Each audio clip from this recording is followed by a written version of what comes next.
Good morning, Nancy. Good morning, Mike.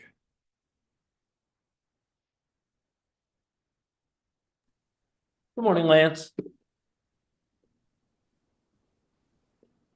Can you hear us okay, Lance? Can you hear us? Anybody hear me? I'll keep I hear talking you until all. I hear back from you. Hello.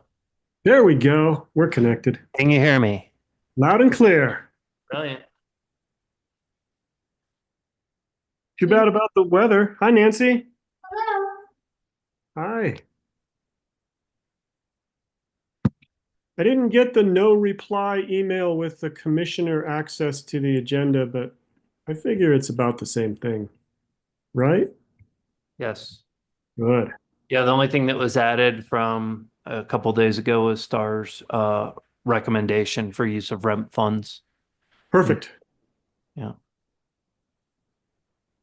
All right. I see it.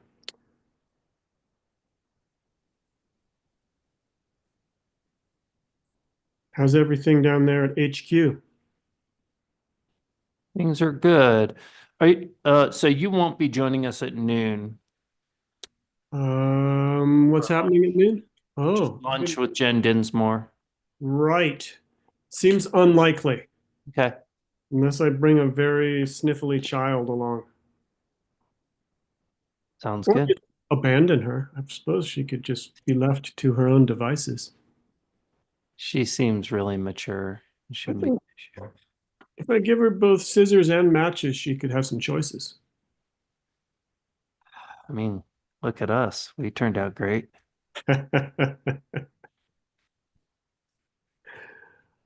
Yeah.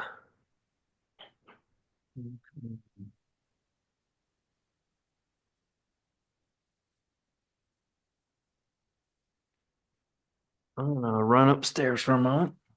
All right. I'm going to go move the vehicle out of the snow plowing way. See you at 9:30.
Yeah, great. That's great. I definitely, yes, thank you for the heads up. I saw that he was on. Okay. Is your view, somebody's audio is not muted on their I computer. think that's- You ready? All right. Good morning, San Miguel County. Today is Wednesday, March 5th, 2025, and this is a regular meeting of the Board of County Commissioners. I will call this meeting to order. Present in the room are two commissioners, Commissioner Gleason and Commissioner Brown. Commissioner Waring is on Zoom with a little girl who needs her daddy this morning. Thank you for multitasking and our best to her. In the room are just staff so far, although I do see members of the public online.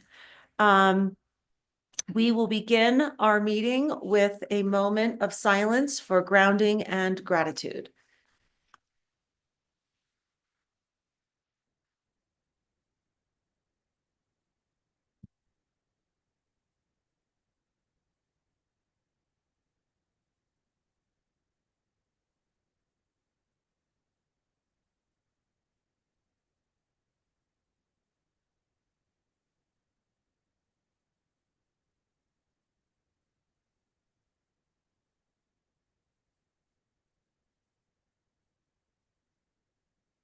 Thank you. Item number 4 is review of the agenda. Do any commissioners or staff or anyone else have any changes? I'm seeing no's and head nods. Anything? No? Lance, you good? Okay. We will now move on to the consent agenda, which is item 6. We have a number of items on the consent agenda. Does anybody have any questions or discussions or, oh, yes. Commissioner Wren, did we just skip public comment for things not on the agenda? Yeah, we did. I did not hear from the public. Sorry. Yeah. Sorry, public. Item 5, public comments for items not on the agenda. We are a team here. Anybody have anything? I'm looking and I don't see any hands. Okay, thank you. Now on to the consent agenda. Any questions or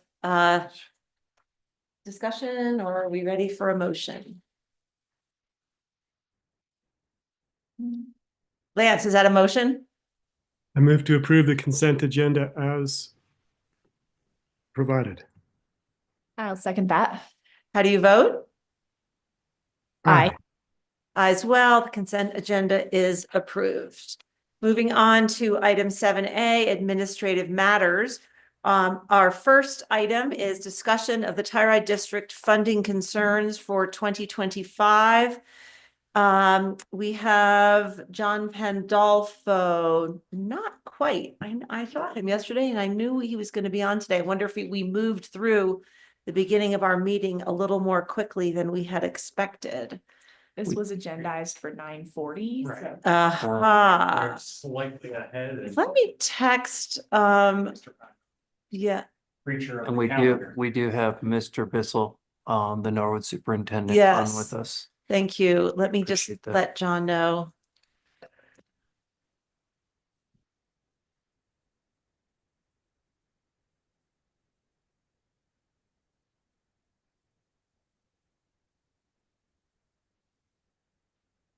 Okay, let's hear from Mr. Bissell. Hello, Todd. Nancy, do you need to authorize him to unmute and share? And can he share his screen if he'd like to? Yes. There he is. Oh my gosh, Todd, you're upside down. Are you in Australia? Yeah, I'm on the other side of the world. How'd that happen? You are literally upside down on our screens. Oh my I God. see it too. Turn it off and turn it back on again. Turn the video back on and off. Jared, our assistant county manager is suggesting. Okay, so leave Chuck, the meeting, come Turn the back. video, just try to turn the video off and then on again and see what happens. Okay. Oh, your name is right side up. Let's see.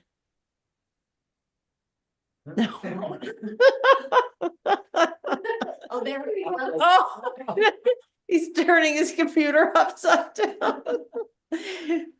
Oh, well, that's, I'm gonna Carry turn the video off if that's okay. upside down right now, so. Yes. Well, thanks for inviting me. Thank you for being here. Yes, so John Pandolfo is not here yet. We are a little bit ahead of schedule, which is unlike, oh, he'll be on in 1 minute. So why don't we hear from you though? You're here for a reason and we would love to hear what that is. And I have a feeling I know what it is. Yeah, John, I think John's going to talk about the school finance. Is that correct, right? Yes, Yes. sir. And the impact it's going to have on Telluride. I've been looking at numbers. I've got a couple of finance project reports from the state. Looks like Norwood for this upcoming year with House Bill 1448, we're going to lose about $2,000. So we are one of the lucky school districts within the state that is having a minimal impact. I've seen other states that are losing over millions of dollars, and so it's I'm worried about the following years. What I'm seeing, we're going to be cut quite a bit in the following years. We luckily this year not so much. What is it about the following years that changes? The number of students, if we go to a 1-year number, if we would drop 5 students, say, that would be close to, with our PPOR, would probably be close to $100,000, which would be a couple, 2 or 3 staff members, and that's just dropping 5 students. There was some other projected numbers that I saw quite a while ago where we would be, this year we're at a plus 0.5, where next year we would be at a minus 3%. And so they didn't give any calculations with that as far as numbers, just the percentage. And so when I see negative 3%, that's not a good thing. And that's why I'm worried about the future if this House bill continues to go through, and it's going to cost districts some money. And was the Right. factors that you just mentioned, were those the locale factor, the 0.5 to negative 3%? Yes. Okay. Okay, this is very helpful. Was there anything else you wanted to share at this time? No, that was about it. I know that John probably has a lot more. He was a big help with me on this too. He gave me some good information on where to get the numbers. So he's really on top of it. So I'm interested to hear what he has to say. I know that his school district is going to be hurting as far as the finances compared to Norwood for this first year. All right, thank you, John. Sorry about being ahead of schedule. It's very unlike us, but we're glad you're here. And we were just hearing from Mr. Bissell about the potential impact for this coming year, which he expects to be about $2,000, but future years much more tenuous. Yep. Yeah, that's great. And I'm just going to say, I'm going to put a plug in for Todd. If you did not see the article in the newspaper the other day on Norwood Post, but it's on the website, I would encourage you to look at that, just talking about the great stuff he's doing. I don't know if I have the ability to share my screen. I'd love to be able to do that for a minute. Looks like I can, so I'm going to go ahead and do that. And I know we don't have a lot of time, so I'll try to go through this quickly. It just gives a little bit of detail and looks at things in a different way from last week. I'm assuming everyone can see my screen. Yes. Okay. So this really just shows a comparison of our current year funding to what could happen with some of the different scenarios that we have in front of us for next year. And I was just on a state level meeting that we have every Wednesday morning with all the rural districts. And we're really, unfortunately, we're trying to focus on just the immediate right now because the cuts can be so dramatic and so imminent. And we're trying to get to a place where we can be looking and thinking longer term in our conversations at the state. So we currently have, Todd, I think, was probably talking about some changes in student enrollment. We currently, by the current funding formula, use a 5-year average, and our 5-year average of funding is 844.6. Our actual count for this year is 799. So we get the benefit from previous years in that 5-year average because we're in declining enrollment. The way our funding is calculated is the formula comes up with a per pupil revenue, and then that gets multiplied by whatever student count is used in, again, the next step of the formula to give us what's called our total program funding, which is that 13,370,069. So that is our current year that we revised our budget based on all the latest numbers in January, which we do every year, and the legislature voted in February to make official for all the districts. On top of that, we assess 30% to our local taxpayers for our mill levy override, which is the maximum that we are allowed to do by law under the current formula. There is discussion in the legislature of not moving forward with the new formula, which is called HB 241448, but sticking with the current formula for another year. And I think that's beginning, that conversation is happening a little more in earnest and for a variety of reasons. And again, for us, that would be best case scenario. You could see that would give our per pupil revenue of 16,243. The state's estimate of our average student count using a 5-year average for next year would be 819.4. That would put us at something lower than what we're getting this year, but at least in the ballpark. I think our student count might end up a little bit higher, so we could end up better than this. That's just a crystal ball. But that is something we would adjust for based on declining enrollment, not replacing some of the positions of people that are retiring, making some adjustments. That's what I'm going to say is best case scenario. Applying the governor's proposal to, even if that were to stay with the current formula, the governor will still be pushing and there'll still be some momentum in the legislature for moving it to a 1-year student count from a 5-year student count. You can see the difference that makes in student count. And that is, again, over $1 million in total program funding that would cost us. And then what I'm showing is what's the impact when what we lose in mill levy override on top of that. So John, that's another scenario. okay, just to okay, I see now the last column is the first column times 1.3. Is that right? Exactly. Okay, Because that's the real loss to our budget. understood. If we went to the HB 241448, you know, without the hold harmless and moving to a 1-year count, that would move us as low as, again, it would bring us down to $1.7 million below what we currently get, close to $2.3 million if you add in the mill levy override. And I'm just talking about some of the different scenarios. This has a locale factor where it has been for us at 0.25. However, that locale factor has changed to 0.10 for us based on our slight population increase. So if the hold harmless were taken away, we would move to that 0.10. And even if we stayed with the 4-year count that's in the current legislation for HB 241448, again, that would bring our loss up even higher. And I'll say absolute worst case scenario, no hold harmless, the locale factor that negatively impacts us the most, and moving to the governor's proposal for a 1-year count, we're looking at almost $3 million in total program funding and going on about $4 million in once you add in the mill levy override.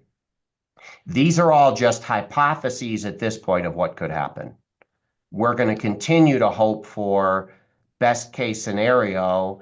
And I don't even have in here 1448 going through with a 4-year count and we stay in the hold harmless, that would keep us up very close to this top line.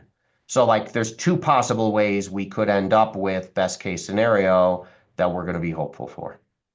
So On the hold harmless provision, can you tell us a little bit more about that? Does that mean that the entire impact is postponed for 5 years, or what does that actually mean?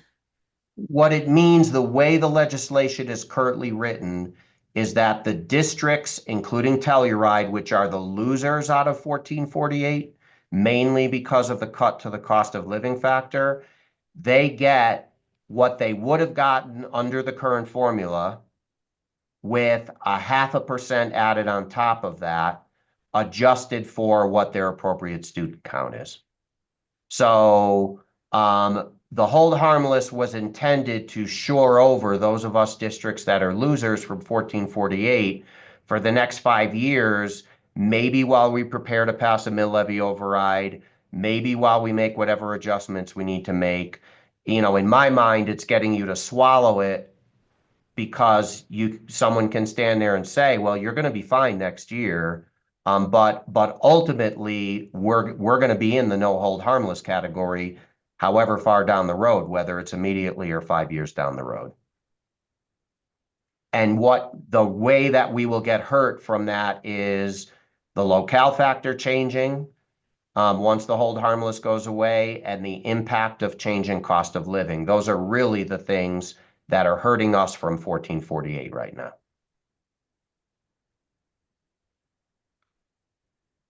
I'm trying to remember the difference between the cost of living and the locale. I see. Okay. Yep.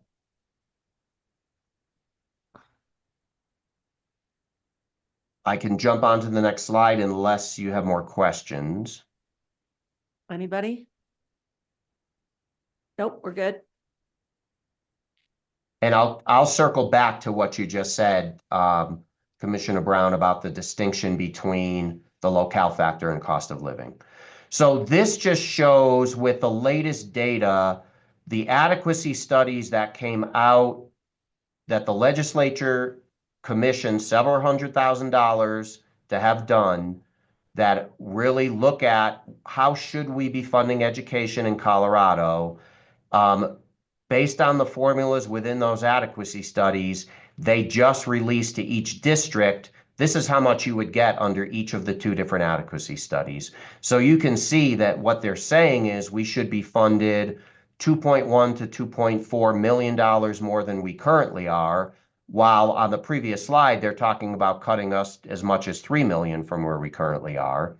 And so that should be an increase of about, you know, again, 16 to 18%.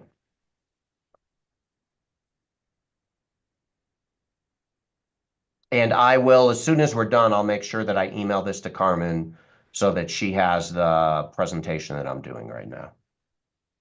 John, this is Mike Bordonia. If you could email it to me, that'd be awesome. Carmen's Great. out.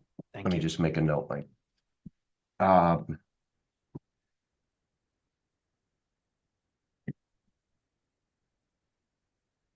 And Mike, I appreciate your reaching out to Rep. McCluskey on this issue as well. My pleasure.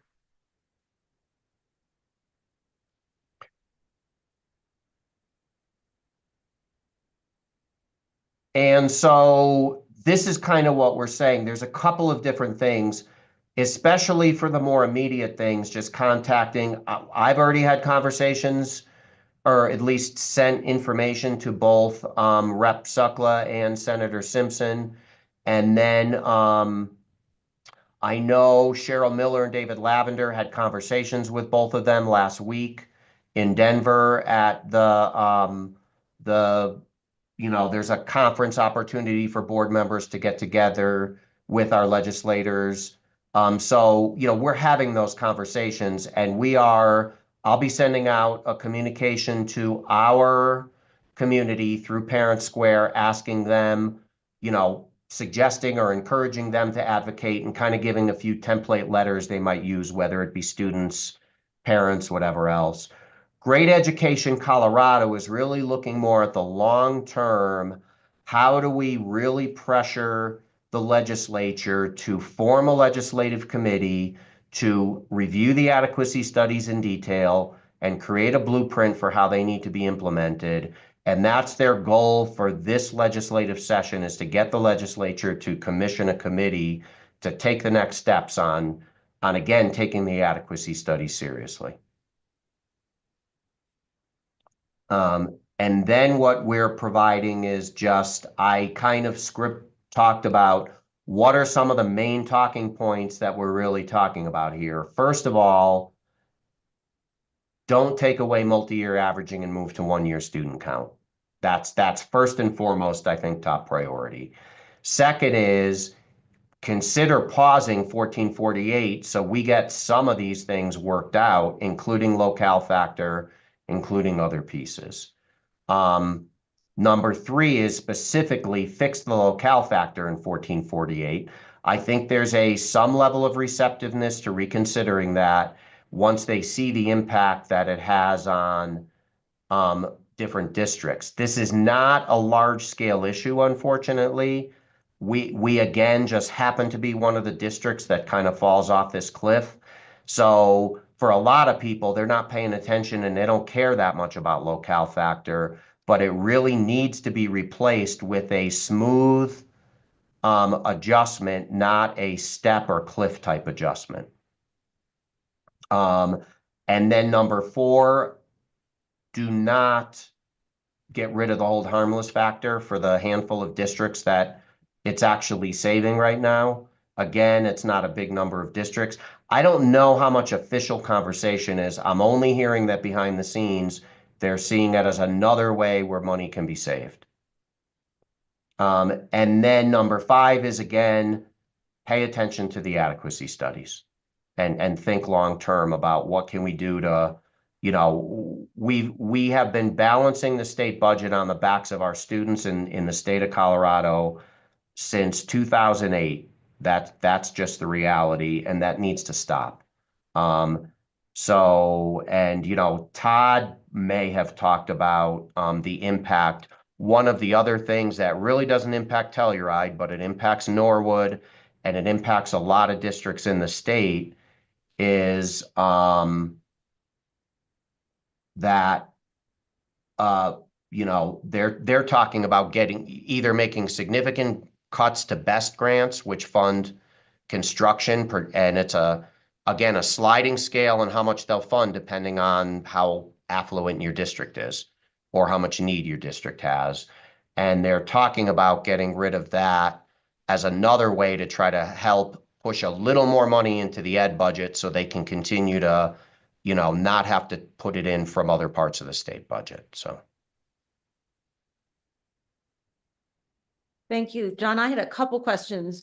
That you mentioned the NCES factor in that same bullet point where you mentioned the locale factor. Are they the same thing? Yeah, the NCES is the National Center for Educational Statistics, and the locale factor is the factor that NCES uses for some of their designations. And when the committee was developing and adopting HB 24-1448 and looking for a new way to put some form of size factor in for school districts so that they adjust how much funding you get based on your size, they latched on to this NCES locale factor and said, that looks good, let's use that, without realizing the impact. And again, when NCES put this factor out, they'd never intended it to be used for funding in any way, shape, or form. So it's trying to get people to understand that and understand why it doesn't mathematically make sense to use a step formula as opposed to a continuous formula. Okay. And then do you just know off the top of your head where Colorado stands today in terms of state ranking for per pupil funding? Because that's something that I've heard talked about quite frequently as kind of a important point. Very close to the bottom. Yeah. If you just Google it, you'll see 9 different ways that it's measured, but I've never seen it above in any way, shape, or form above 30th. And I would say it's usually in the 40s, mid to high 40s. Yeah. is what gets quoted. And I will say, because Telluride has had has a 30% mill levy override, our funding is comparable to maybe national average. Our cost of living is not comparable to national average. But if you take most of the districts in the state, particularly the large number that cannot pass mill levy overrides, and you look at average funding, the funding is terrible. My understanding. Okay. Any questions from others? Okay, John, we had talked last week about potentially writing a letter, and I'm assuming we would address that to Rep. Sukla and Senator Simpson. Would that be your recommendation? Yes. Okay. Does anyone on our team feel like we have enough information from John that someone from the staff could draft a letter? I'm Yes. seeing nods. That's great. Okay. And then have you met with the other jurisdictions? Because we did also touch on whether you would like us to try to do that all together, or we could do it separately. It's probably easier to do it separately. Does our staff have a recommendation? I was at town council last Tuesday before I came for a public comment to you. They did not really talk about writing a letter. They heard what I had to say and, had a couple of brief questions.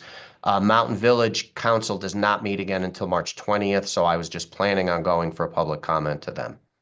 Okay, well, I would suggest we just write our own letter, and maybe we'll forward it to, I can forward it to those two mayors and let them know what we've done and encourage them to do the same at their pace. Does that make sense?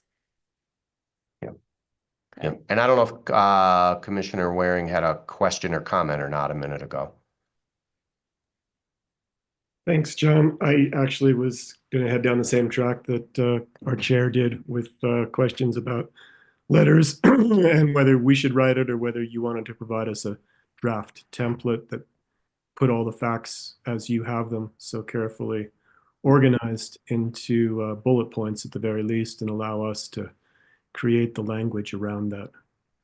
That I think would facilitate getting a letter together that was completely straight and completely factual if you're able to do so. Okay.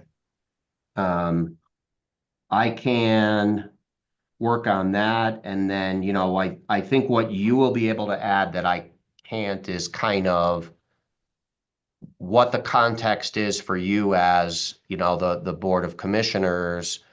And so I will send something your way, but I would say don't consider what I sent complete and just ready to go, because I think you can do better, would be my suggestion. I kind of feel like we have the information we need, and I know how John is the busiest man in the county. Maybe Todd, you're similar. I'd be okay with us drafting it, and if our staff doesn't have time, I'd put another hour in. And with the information that he shared today, I Yeah. think we can succinctly get to Yeah, the point. I know Sure. that's our normal protocol, Lance, and I appreciate you trying to save our staff, but I just want to save John half an hour if I can. Appreciate it, and certainly reach out with for anything you feel like you need. And I'm taking away from what we heard from Mr. Bissell that we probably don't need, well, we could mention that Norwood, while not expected to feel the impact currently, has concerns particularly about that 5-year versus 1-year enrollment. Is there?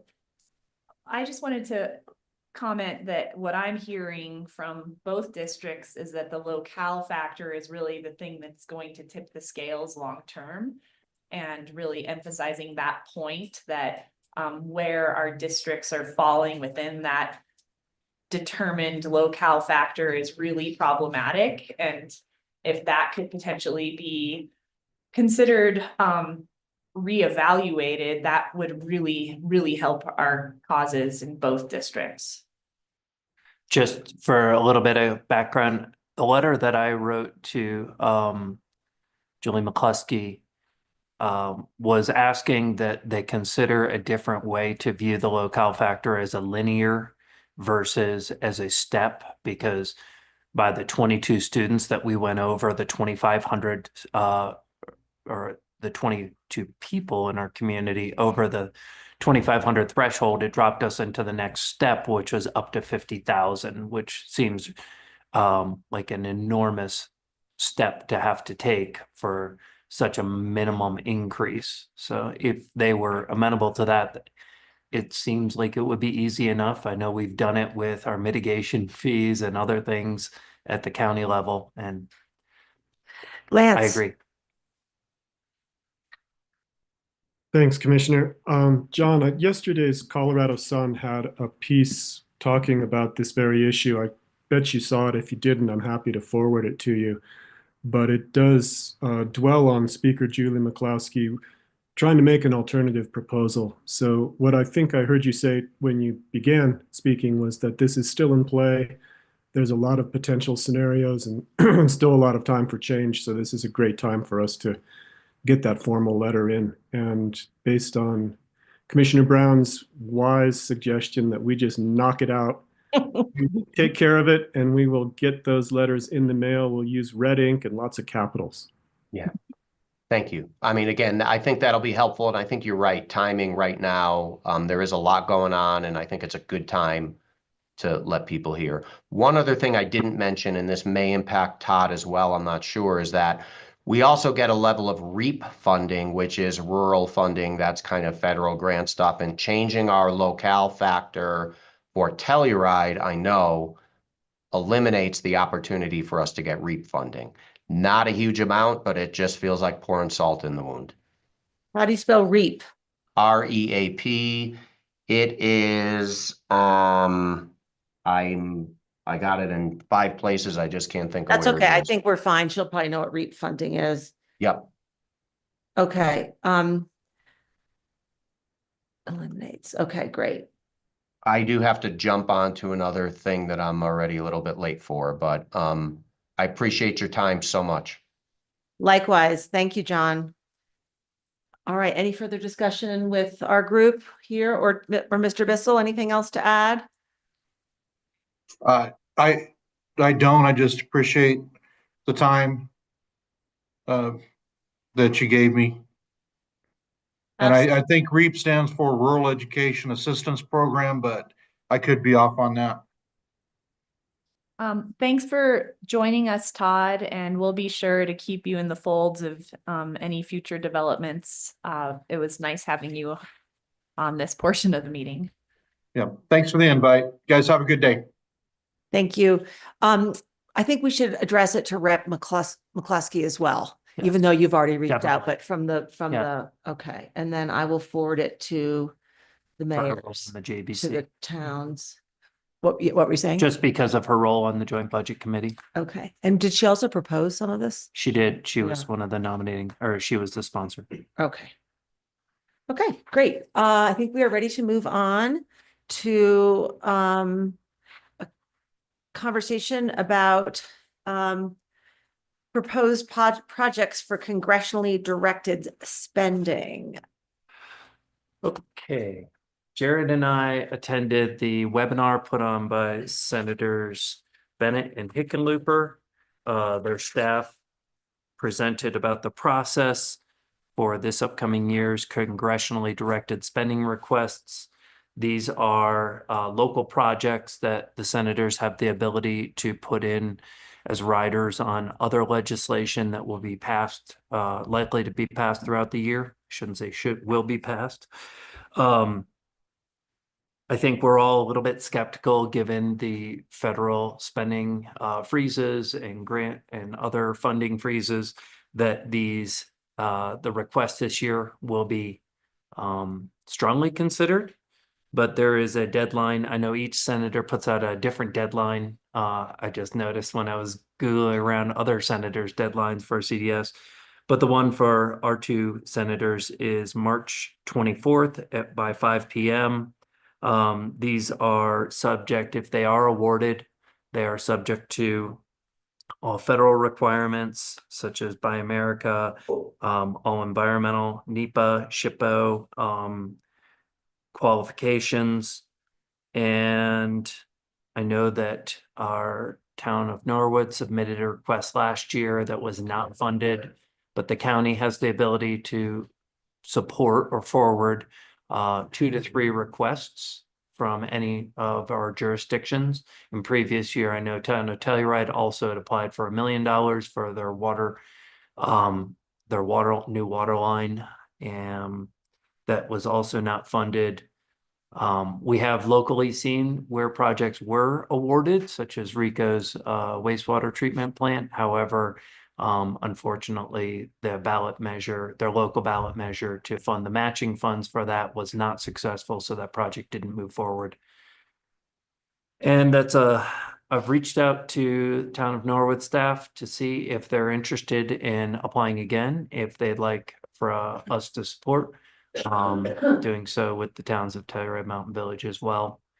And I don't have any projects that I would recommend we apply for. I think after our experience with federal highway bridge funding on the Appleball Bridge and watching the price of that due to not only CDOT's changing regulations, but also the federal requirements, the original, just as a bit of background, when we started that project, we completed it this past summer.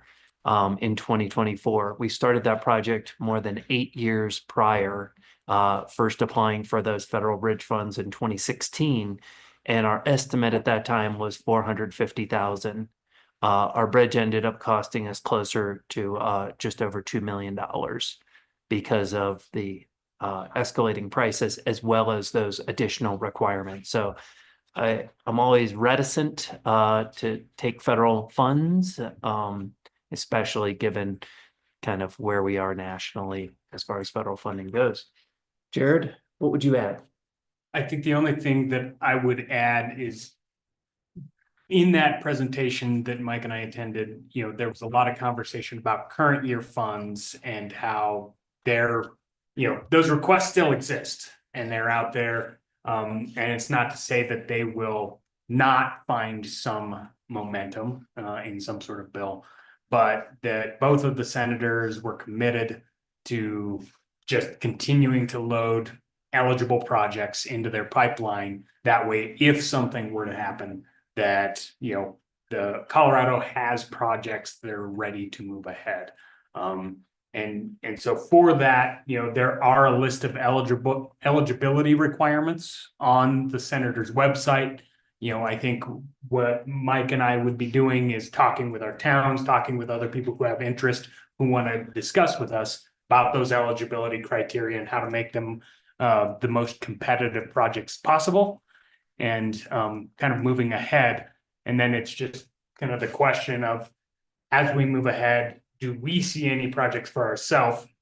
I agree with Mike. I think, this Lawson Hill Trail project that I'm working on actively now is a good example where the original engineer estimate outside of federal money was $400,000.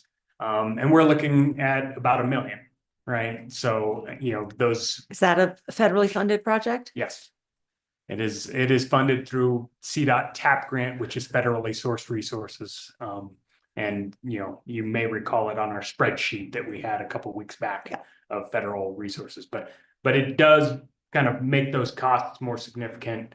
And I will tell you, the administrative burden of managing those projects is more significant too. So.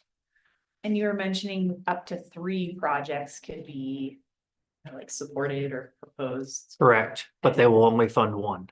They will only fund one. Yes. Within So the county. they said you could submit 10, but we really only want you to submit 2 or 3, and we want you to rank those in your priority, knowing that we will only support one of those from the entire county. Okay. Yeah. And have you formally heard back from the town of Norwood? I have not. I just Okay. reached out.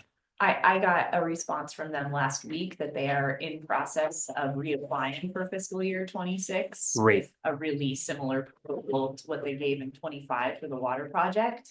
Excellent. And I mean, just knowing the need there, I would highly recommend that we support that. Because that whole, the potential of that project is really hinging on these federal dollars. And so from my perspective, it's a real high priority countywide. I did also hear from Uncompahgre Medical Clinic, they actually reached out to me asking to write a support letter for their ask for their transportation van, which was around $120,000, I believe was their ask.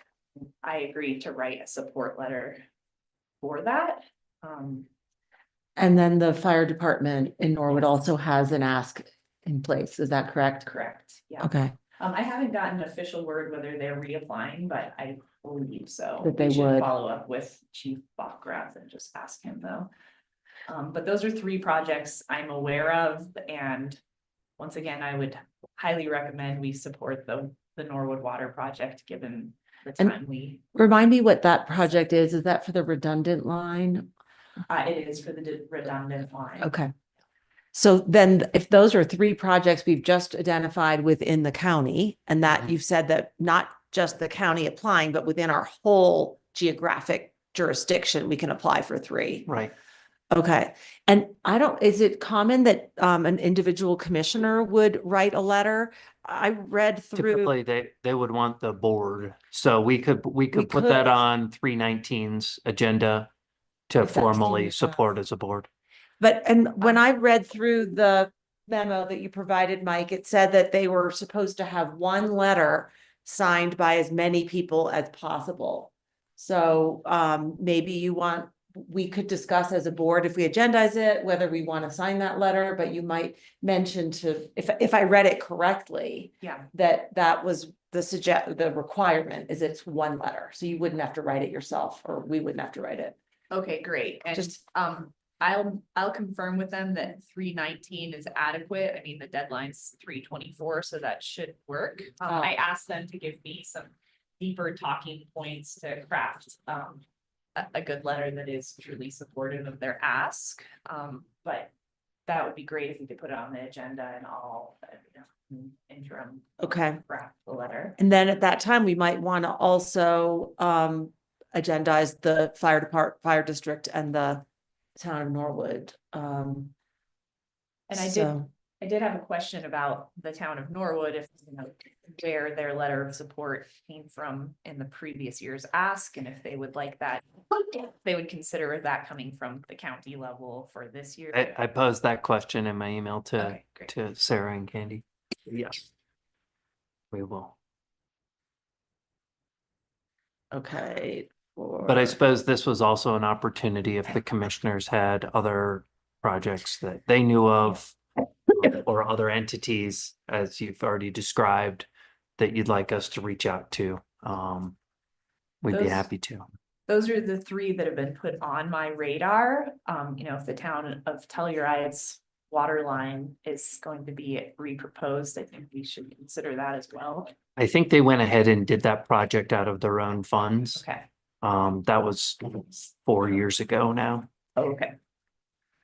Not to say we don't want to be helpful as a county, but my understanding is that these grants generally are generated by the entities themselves, and then they come to us asking for support. That's correct. Is that correct? So I Yes. don't think that So we're our, not applying for them. no, and our role is not to scour the county for other taxing districts or other projects, correct? Correct. Okay, But they did ask us to prioritize. I see, Yeah. I see. Okay. Oof, Yes. And without kind of directing the ask, one thing I did notice reading through this is that projects will be prioritized that are shovel ready. Yes. And I think that the Norwood project, there's been, I just know from listening to water commission meetings that within that entity, there's some not alignment that this project would be shovel ready, but in my eyes, I think they could get there, and that would really help the potentiality of securing that funding. So I don't know how we can guide them that way, but it would be helpful, I think. So with that application deadline of March 24th, the funding, if a project was awarded, it would be available after Q2 of 2026. And they said realistically, it would be Q3 or 4. So the end of 2026. So I think that hopefully would assist in getting some of those projects closer to being shovel ready. I know with the North Water Commission CWCB grant that they received, hopefully that is enough diligence work and planning and engineering to get them to that shovel ready point. What is the process for our recommendation in terms of prioritization? So it sounds like we would sign on to letters that each of these projects presents to us. Correct. And then what's the prioritization process?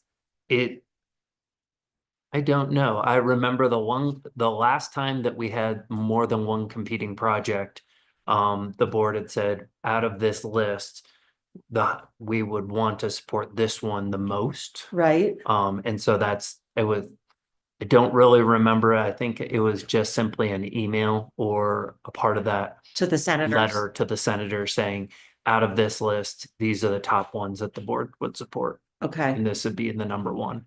so we'll have to have that discussion on the 19th. Yeah. Okay.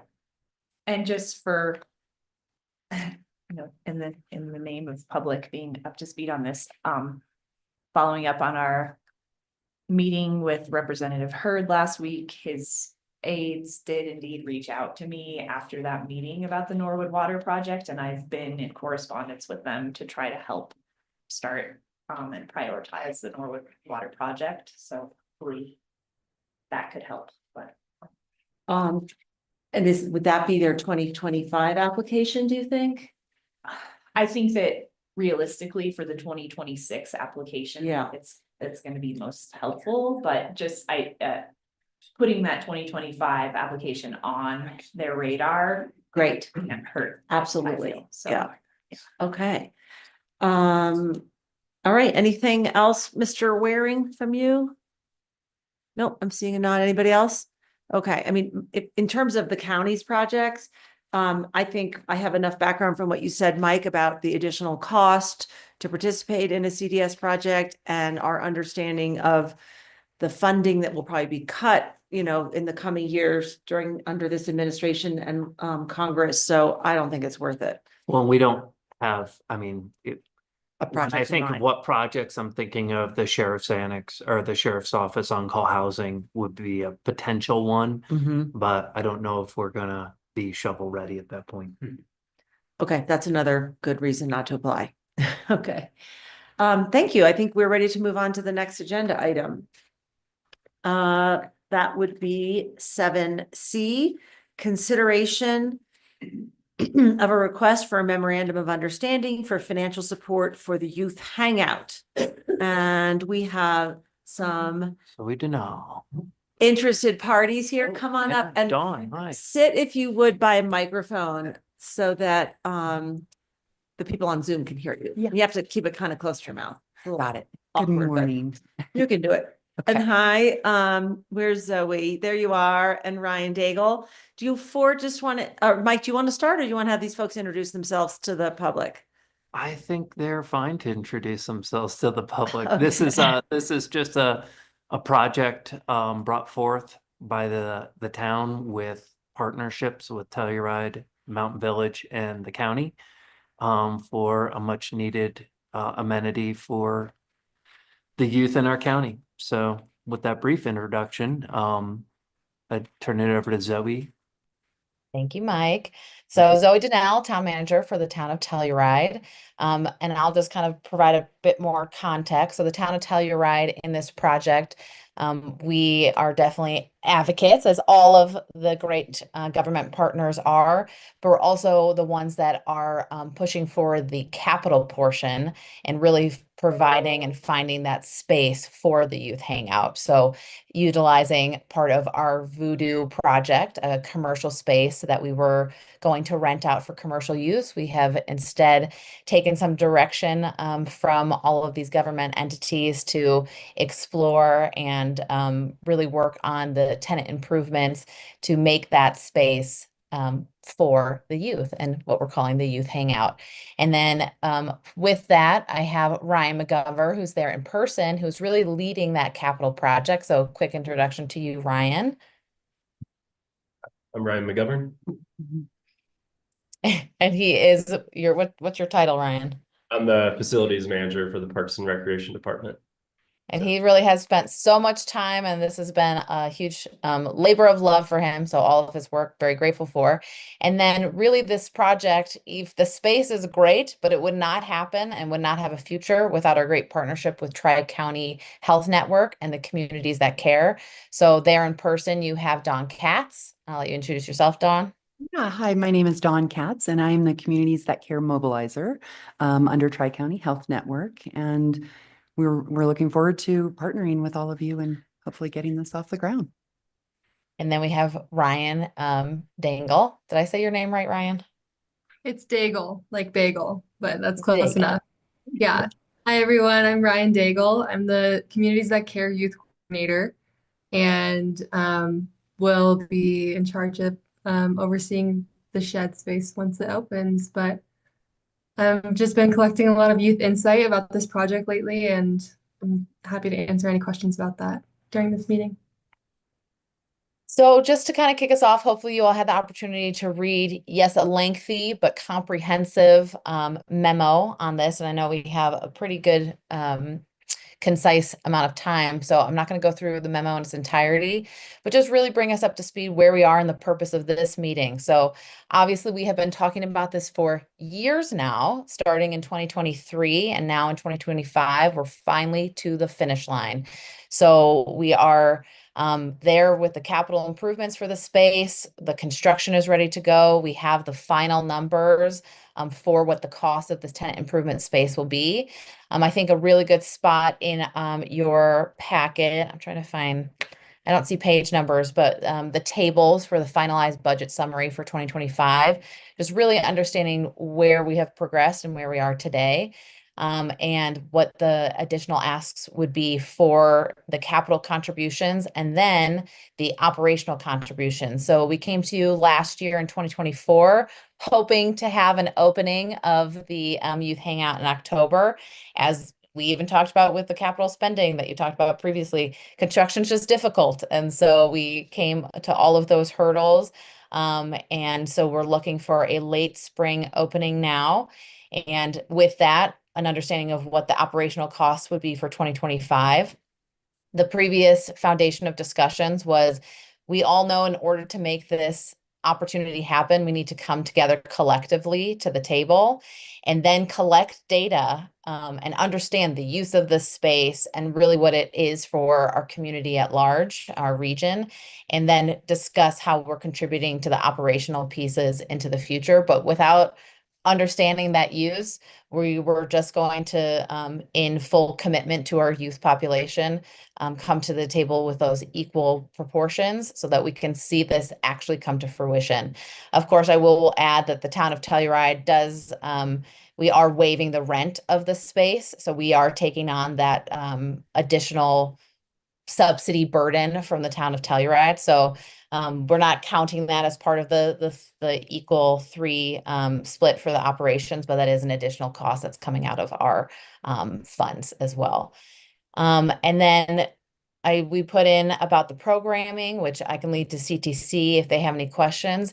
But really where we are today is we have an intergovernmental agreement to sign into our commitment for finishing out the tenant improvements to make this space happen, and the oversight for CTC and Tri-County Health Network, and our expectations of what that oversight looks like, and all of the things that we need from them to ensure that we're making our decisions in the future based off of, again, that use aspect, and that they're getting full use of that space. So with that, I am happy to open up to any questions. Mike, I don't know if you want to add anything. We're very grateful. The town of Mountain Village was the one that started this draft, but we, as the 3 governments, came together to really bring this document to you today with a lot of input from all of us. So it might seem lengthy and have a lot of details, but we wanted to capture what everyone's hopes were for making this successful in the future. So with that, I'm sure there are questions. And like I said, Mike, I'm opening the floor to you if you have anything to add. I just wanted to share my appreciation to you for making the modifications with the feedback received from the commissioners to the IGA. I know that we had included this in our budget last year. Not knowing the exact amount, it is not included in this year's budget. However, I've spoken to each of the commissioners individually, and it's anticipated that we would just do a supplemental amendment to our budget to address this out of our general fund reserves. And then the portions of contribution included in this current IGA are clear for next year. We're only being asked in future years to contribute capital subject to annual appropriations. And based on the data that is received on use, as Zoe has already covered. So I really have not much to add. And I will just add to that note that we are continuing to look for grant funding and even some other donation potentials, working with the foundation, particularly on the capital side. So these numbers in front of you will hopefully change and become less, but that's just not, we don't have that information right now, but we are all doing our due diligence to continue to find additional funding. So the burden isn't just on us and can reduce the amounts that are in front of you today. That is correct. Thank you. And then also I know that I shared some information now that I'm on the San Juan Council for Alpamar with Dawn, who will be speaking about potential grants that they may apply for from Alpamar and others. So Ryan and Dawn, you are here. Is there anything you'd like to add? No, I just wanted to add in that we are currently we applied for this Attorney General's grant that we're waiting to hear back on in May. And that is a collaboration grant that we have submitted in partnership with True North, so that and Voyager, and basically asking for funding around safe youth spaces. So hopefully we'll hear back from them in May, and that could decrease this initial ask for operational costs by another $10,000 for this year, for the next 3 years. So keep your fingers crossed on that one, but we should hear back in May. Yeah. But we, Tri-County and CTC really looks forward to partnering with the three of you, and, couldn't do this alone, and are just so honored to be a part of it, as the youth in our community have been asking for a space for so long. I get a little emotional about it. So, yeah, I just want to say thank you for your consideration and for, potentially being a partner in this situation. So thank you, Dawn. Yeah. Ryan? Yeah, just want to update everyone on the facility, but we're just about done with our white box portion of construction, which is kind of the general shell. If you remember, it was part of the larger Voodoo project, but we kind of pulled it out. So those units could be occupied, and then tailor the final design and the money savings for the actual youth hangout portion of the space. We acquired our building permit in mid-January, and I'm proud to say we're wrapping up the white box this week, and we have executed a contract for the tenant finish and are on track to be completed and pretty much open right when the kids get back from spring break. So, I am hopeful we will also see a little savings in this category. It's been challenging to do all the design work, engineering, and get pricing in such a very quick and short time frame. So a lot of the numbers here are conservative, and a lot of the question marks that I even had a month ago or a week ago, when we continue to alter these budgets, continue to get ironed out and are looking positively. So that's great. Yeah. Ryan, would you like to add anything? I would just love to share that part of this initiative is having it be strongly youth-led, and with that, we want all the programming and decisions to be made by youth, and we have developed a youth advisory board for this space. And we had our first meeting, first official meeting this week, where we kind of just went over the code of conduct and got everybody situated with the process of how the board will convene. And I'm just really looking forward to using their ideas in this project, because there are some really great ideas. So love that. Ryan, can I ask you, kind of like where your pool is coming from within the youth advisory board? Like, is it kind of a after-school program within the Telluride schools, or where are the youth coming from? Yeah, a lot of our members of the Youth Advisory Board are CTC members, but we're trying to expand it with some of the staff at the high school and middle school. We have an application that's open to any student that wants to apply on the CTC website, and we would love to encourage more students to apply. We have 6 students right now that are all high school and like varying classes. So freshman through senior. And yeah, I think Dawn could also speak to this too, with collaborating with Jenny at the high school, trying to recruit more students to participate in this board. But the commitment to it right now is pretty low. I'm just meeting them at school at lunch. So it's really accessible to join. Yeah, and I think where we're kind of going steering in a little bit different direction, we have partnered with, so I'm sure that you have heard that the school district has, they have youth on their education board now. And so we are trying to, their Board of Education. So we are trying to partner with those youth in creating a youth advisory board school-wide, and maybe part of that process will also be helping to create programming for the shed. So kind of incorporating more voices within the school district and not just CTC children, but we wanted to start somewhere, and they have some really, really great ideas. And I think because of those ideas, that will be appealing to more students for sure. Anything else on that, Galena? No, that's just helpful to get a picture. Yeah. I guess has True North and been kind of been part of that? Yeah, they have. So we have a meeting next week, a lunch meeting with True North, 1-to-1. Ryan, you're going to have to help me on this one. Yeah, True North, 1-to-1, the Dean's List, San Miguel Resource Center, and Pinhead. And yeah. Oh, in the library, right. And actually Young Life. So yeah, so we are trying to create a partnership with all of these youth serving nonprofits to utilize the space to its fullest potential. Yeah, That's great. yeah. I noticed, I'm just following up on what Galena asked about how your intention is to serve students, in the public school, private schools, home schools. Mhm. Is there a possibility you could reach out to the Mountain School and any homeschooling group?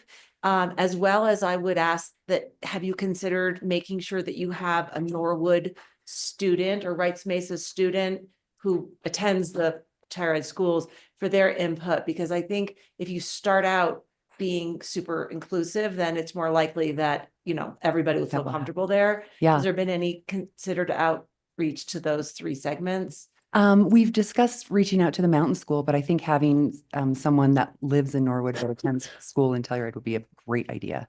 And I don't know how many Yeah. homeschoolers there are on the East Yeah. End, but if there's a network there, or maybe someone will just hear me speaking right now and consider that, because I know youth hangouts from my youth, they can get a little clicky, Mhm. and I know that's by no means anyone's intention. Right. I know you all so well. That is Right. not the way you're gonna, lead this, but I just think to be really intentional in the beginning.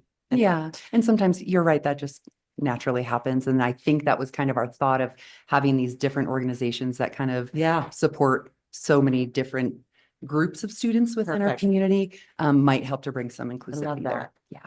It was helpful seeing the calendar laid out, Mhm. projected programming, and that was just helpful for me to see that. And I think thinking about down valley and out of town residents being able to use the space Mhm. and programming it out that way, and thinking about working around public transportation schedules and, Right. having True North scheduled in there, I think addresses some of the down valley and further out students, youth, but yeah, and just continuing to think along those lines of inclusivity and working with schedule to really work for everyone and their struggles with commuting and getting in and out and being able to use the space. Yeah, and that being said, I mean, this calendar is just kind of a rough draft, and we know that it could change. We're hoping the hours don't Sure. necessarily change, but the programming could change based on what the kids say that they want in that space or need in this space on a specific day. So that's kind of where there was a little fluctuation in our budget because we wanted to have it open per their requests. And it was, can you be open later? Can we have, open till 10 on Friday nights? And again, right there, that's why we want this space, is to be a safe, substance-free space for youth in our community. So, Yeah, and on the schedule point, I would say it's pretty impressive what they've come up with together. We did a lot of research a few years back on other youth hangouts in the Western Slope, and many of them were open for 10 hours a week or something. And so really probably for what they're spending versus how many hours they're programming, I think Dawn and Ryan are doing a great job to serve the community. thanks. Yeah. Exciting. Commissioner Waring, do you have any questions or comments? I don't, but I'm prepared to make a motion. That would be awesome. I have one thing I want to say to Zoe and everybody else. I found this memo extremely helpful. Yes, it was long, but I read every page because it just provided the background that I need to really get behind this. You may have felt some reluctance from the commissioners the last time you were here, Zoe, and I don't think I had the full picture. First of all, I had no idea that although I should have, that the town had already invested. I added up your numbers, $1 million. I had no idea, although again, it kind of makes sense to me, that 49% of the Telluride School District enrollment is outside of the two towns. And I also did not know that your previous requests were sort of being rolled into this request.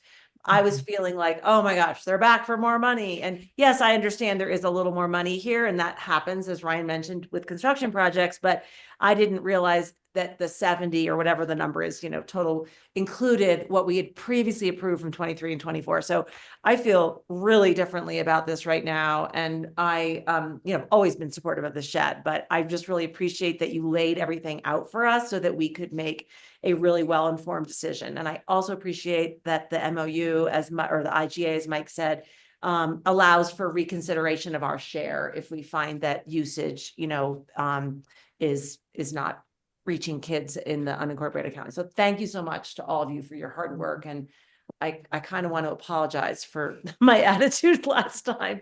Now that I'm better informed, I am wholeheartedly enthusiastic about this and our contribution. Well, thank you for that. And I'm glad I think it's always helpful to put the full picture together. So I appreciate the opportunity to do that as well.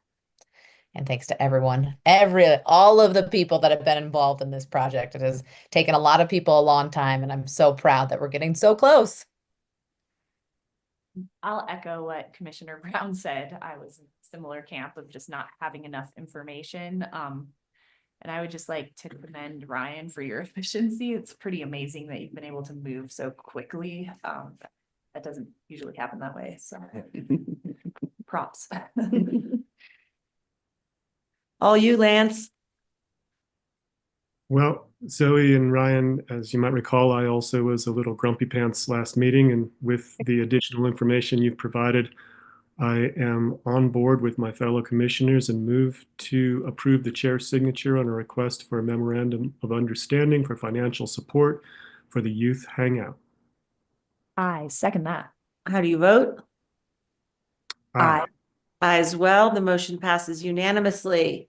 Godspeed. Thank you so much. Thank you Just, so much. just one logistical question. Zoe, will it be the town or who will be invoicing the respective parties?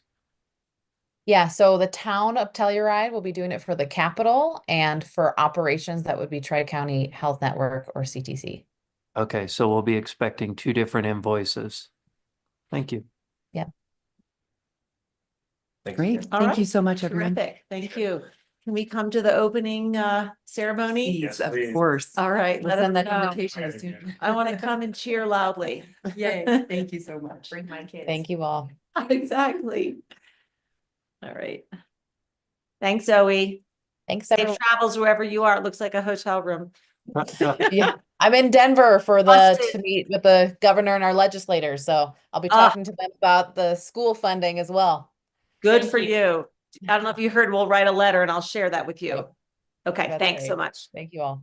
Moving on to item 7D, consideration of a letter of support for the Colorado Ute Native American tribes to access state parks for free. Very good. Mike? Thanks, Commissioner. So this issue is a bill sponsored by Senator Cleve Simpson, and it was brought to our attention by former Commissioner Art Goodtimes up for our support. And House Bill 25-1163 would allow our two federally recognized Ute tribes in Colorado, the Southern Mountain Ute and the Ute Mountain Ute tribes, to access Colorado state parks for free. And the basis on that is kind of relates back to the Bruneau Agreement of 1874, which was a big topic brought back to our attention recently, that not only does it require counties and jurisdictions are required to consult with the tribes if there are land issues affecting their previous ancestral lands of those two tribes. Because many of their tribal lands have been subsequently over the past 150 years turned into Colorado state parks, and that agreement had allowed those two tribes to retain hunting, fishing, and gathering rights outside of their respective reservations. That's kind of the basis upon which this legislation came forward. And you have a support letter in your packet that would be sent to our representative Sukla and Senator Simpson. If you would like to support this legislation, which I think, given we heard from Chairman Hart at one of our recent intergovernmental meetings, and I understand we're trying to get Chair Baker from the Southern Mountain Ute Tribe to the next intergovernmental meeting to continue this conversation with our tribes that occupied and whose land we are on now, to understand what their challenges and opportunities and where we might be able to support each other. But that's a little bit outside of this, which is just specifically requesting a letter of support to our two legislators regarding this House bill. Okay. Any comments from the other commissioners? Lance, I can't see you anymore. Where'd you go? There you are. Okay. Anything to share, Lance? Only that I'm prepared to make another motion. I feel like it might be worthwhile to read this letter. Absolutely. And I'd be happy to do that. Or Lance, do you have it pulled up? I do. Nope, that's the Youth Intergovernmental Agreement letter. Let me back up. What's I- that? 2 items below that, Commissioner. Got it now. Nope, that's one more. Here we go. To whom it may concern, San Miguel County is proud to support Senator Cleve Simpson's sponsorship of Colorado House Bill 25-1163, free access to state parks for enrolled members of the two Colorado Ute tribes, specifically the Southern Ute Indian Tribe and the Ute Mountain Ute Tribe. In 2014, San Miguel County made a formal government-to-government apology to the Ute Indian Tribe for their ancestors' forced removal in 1882 from western Colorado, including from lands now within the boundaries of San Miguel County, to reservations in southwest Colorado and in Utah. In particular, that apology was made to the Uncompahgre Band, which makes up a third of the Utah reservation. In 2015, that apology was accepted by the Uncompahgre Utes. Since then, San Miguel County has been working to increase cooperation among local San Miguel County governments and Colorado's two Ute tribes. These efforts include the recent appearance of Ute Mountain Ute Chair Manuel Hart before the local intergovernmental group consisting of elected officials and staff from San Miguel County and the towns of Telluride, Mountain Village, Ophir, Norwood, and Sawpit. Chairman Hart gave a presentation on current tribal initiatives and spoke in favor of continuing communication and collaboration between regional governments and the tribes.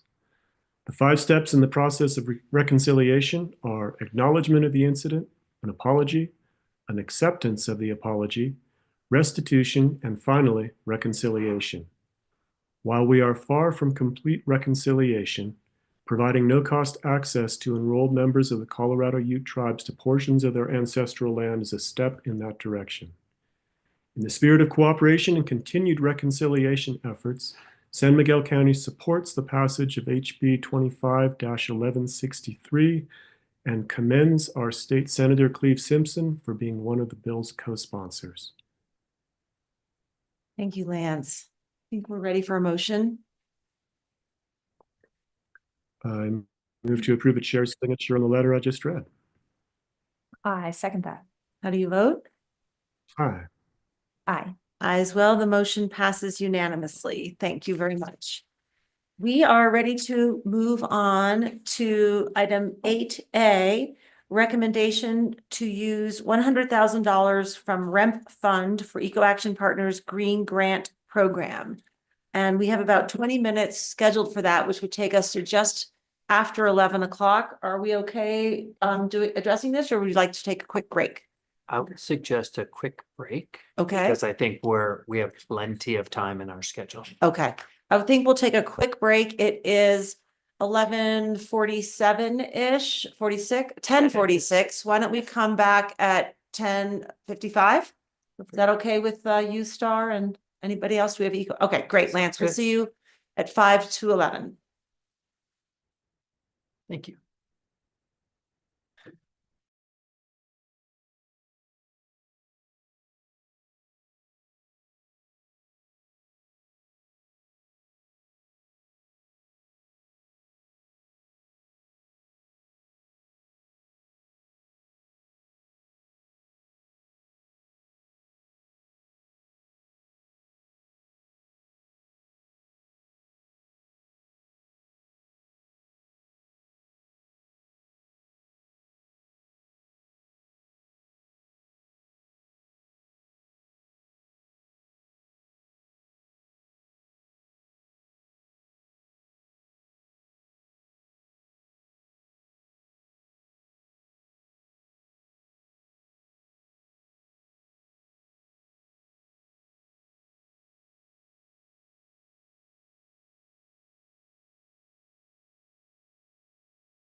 Hello, San Miguel County. We are back. It is 10:55 a.m. We are resuming our regular meeting of the Board of County Commissioners on March 5th. We are on item 8A, Natural Resources and Climate Resilience. I understand in addition to discussing funding a Green Grants program, Star would also like to make a brief update. Which would you like to start with? General update or? I will do that after. Okay, so let's carry on to item A, recommendation to use $100,000 from REMP Fund for Eco Action Partners Green Grant Program. We are ready. All right, hello, commissioners. I included in the packet the Green Grants research and the analysis of a rebate program versus a green grant. So I just want to get started to explain, you know, we've been talking a lot about losing funding, et cetera, for other organizations and funding requests. So I just want to make clear that our REMP fund is the fund that we collect for snow melt, hot tub, and pools, and heating garage spaces. And it stands for? The Renewable Energy Mitigation Program. And these funds must be used on projects or actions that reduce greenhouse gas emissions. And just as an example, Telluride has been running this program for the last few years, and they not only use it for the Green Grants program, but they also use some of their TEMP funds for the Net Zero Sunnyside housing development. Just so you know, the current budget or the current amount in our budget for 2025 is $159,073, and that is current. The county has to make a projected amount, and that is just it's a vague number. So what I had proposed in this is $100,000 to pull out of the REMP fund for a Green Grants program. In your packet, you'll notice the analysis that was conducted to show basically that participants would receive more rebates and more financial assistance with the Green Grants program versus just a match to a rebate program with such as SAMPA or the state. Here we just have what the overview is of the Green Grant program, which is to reduce greenhouse gas, to offer incentives to our residents and local businesses in San Miguel County outside of Telluride and Mountain Village. Examples are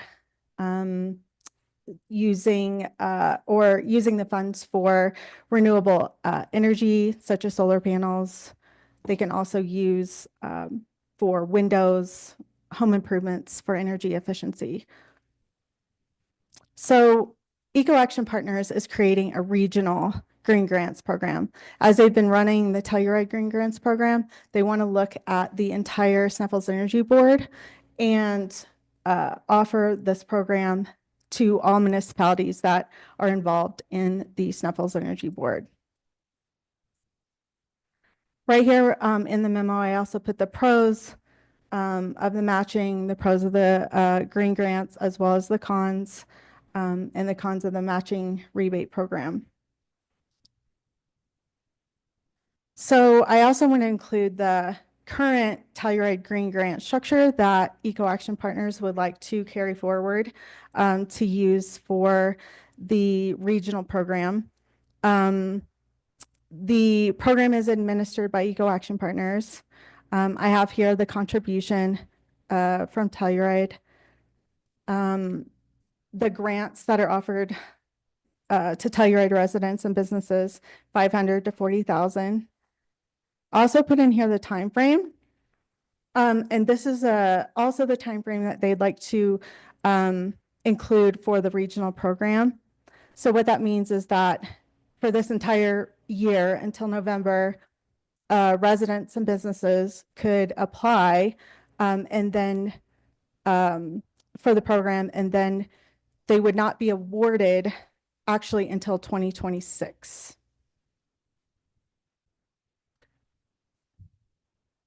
Can you go back to that? I'm sorry, that was not in the memo and Mhm. can you review that with me one more time? So the way the Telluride's structured is there's a platform and it has a pre-application. It has so the applicant would go in, fill out the pre-application about the project that they would like to conduct. Then these applications are then gathered, and then there's a review committee that would go over these projects to determine who would be awarded. So the time frame on this was one of the cons, I guess, of a green grant program, that we would be allocating the money, but we would actually be, once their projects were accepted, awarded, and then they completed the projects, then we would give them their money for the project. So a lot of the projects would be conducted in the summer months typically, and they need the time to, hire contractors and such. So, the pre-application is saying like, we would like to install solar panels. They would need that time to actually, find a contractor, and proceed with the project. So that's why we're looking into 2026 for actual payout to the folks. But, in 2026, if we decided after we awarded the applicants to proceed with this program, then we would then allocate in 2026 another round of funding. And so from the county level, would we be looking at, this wasn't totally clear to me, like looking at creating some sort of an ecology council, or is that why we're building a heftier admin fee into this? Because it would just come directly from county staff? That's a question. Here I put in on this next slide, just a little bit more to explain that. So looking at 100,000 from rent fees, to allow money for the following year.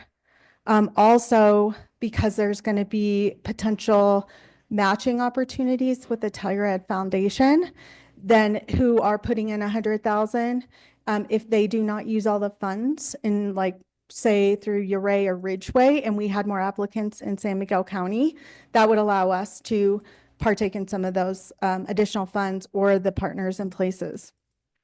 To answer your question about staff time, that would mean us creating a committee. There are 3 people on the Telluride committee, the ecology, they have a town council, and then a staff member who have created the criteria and for the applicant's determination of the award. And it looks like, I asked, it was like 2 to 5 hour commitment for that to go through those applications. And then Eco Action Partners will like award the, announce the awards, and there's on their website, it shows like, contributing to the newspaper, et cetera, for who, and it would also be put on the website. Does that answer your question? Yeah. Okay. Okay, so the, sorry, it's a granting cycle. For some reason, I had in my mind that it might be kind of a revolving application approval process, but it's actually, we gather all the applications, we know we have $100,000 to distribute, and then we make this committee would make the decision. Mm-hmm. Absolutely. I also have a technical question about Mhm. the potentiality of those leftover unutilized funds from the Sneffels Energy Board, Telluride Foundation. Where would that fall in, like, timeline wise? Or is that to be determined? To be determined. This is a new program, so they don't have all the details worked out yet. They're hoping to just mimic it to and integrate it into the temp funds or the structure of the temp funds in the Green Grants program that they've used to allow a more streamlined. So they're getting all the applications in at once and doing this whole process instead of having different timeframes. I did ask if any of the rebates, because with the Green Grants, they encourage other rebates and programs as you saw in that analysis. So I did ask if there were any rebates that were possibly going to be reduced in 2026 or not available. And I haven't received the email back from SAMPA on that, but Eco Action Partners seem to think that those were all local funds that were put into those rebate programs. So they would not be affected as a match, in some of these for these green grants for folks. But they did say if anything came up and they were not able to get those rebates for 2026, that they could be flexible on these dates and we could determine if November might not be the best date, if it's going to affect them, and then if money need to be distributed in 2025. Okay. I just wanted to ensure that people had the ability, if anything was going to get taken off the table for funding, that we could get that in for 2025.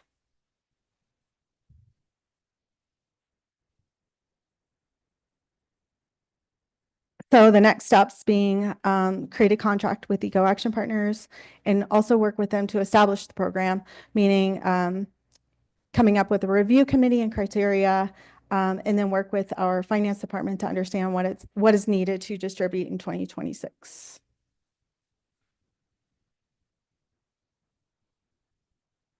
How much manpower do we anticipate this is going to put on our finance department? Just curious, because they got a hefty workload. So Right. It would be, we did a solar program and we distributed funds to 3 people for residential solar. I'm not, I don't want to speak for Ramona on this. She's on, but I think the clarity of what I understood is that we would be giving the money to Eco Action and they would be dispensing it. They would be announcing the words, but we would actually dispense the funding. So we would need all of the individual information, the 1099s or other to dispense. To cut Okay. checks to people. So that might depend on if we have 100,000 and we have a request for 3 solar systems, that would take up 3 versus $25,000. I would say that might be the difference in how much work for the finance. dependent on what we're seeing. Yes, I just think it's important to bring that up. absolutely. To consider what that might look like. If Ramona is on, would she like to add? Mona, you tuned I in? am on. I'm sorry. I was just listening.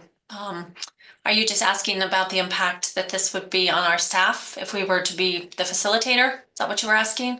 Yes. Yeah. And I guess someone else would vet the applications and then we are just doing the accounting pass-through? Is that what the impact would look like? Or what is the scope of the impact that you're thinking of, Star? Yes, it would be basically cutting the check similar to what you did for the solar rebate program. Okay, and would there be collaborative efforts where we would be receiving funding? I think you mentioned Telluride Foundation, but would they be sending money and then we would be dispersing that money as well? Or is this all just rent fees that we would be using for this program? This would be rent fees. Okay. Yeah, I think once the criteria is established, whether we cut 1 check or whether we cut 10 checks, the main thing is making sure that the process is vetted and everything is accurate before we release that funding. So we can definitely work with you on that process. I'm making notes that it would be potentially into 2026 as well. From a budgetary standpoint, this will require, if we do any sort of distribution this year, it would require a supplemental budget appropriation because there are no monies appropriated in 2025. And then we could more appropriate funding for 2026 based on where the project gets in 2025. So just heads up on that. I think with this timeline, that would allow us to do that, that we would have those applicants and then we would have the pre-applications and then in November to then put a solid number on in the budget for those. And Sarah is very, very detailed, very efficient. I don't anticipate any issues with collaborating with her on this project. Okay. I had a couple questions, or Lance, anything from you? My only comment is, Ramona, that was a great turn of phrase, to appropriately appropriate funds. Well, we do appropriate some funds that, never mind, that sometimes maybe not be appropriate. So I just want to put that in there. That's just my opinion for the day. Everything we do is appropriate.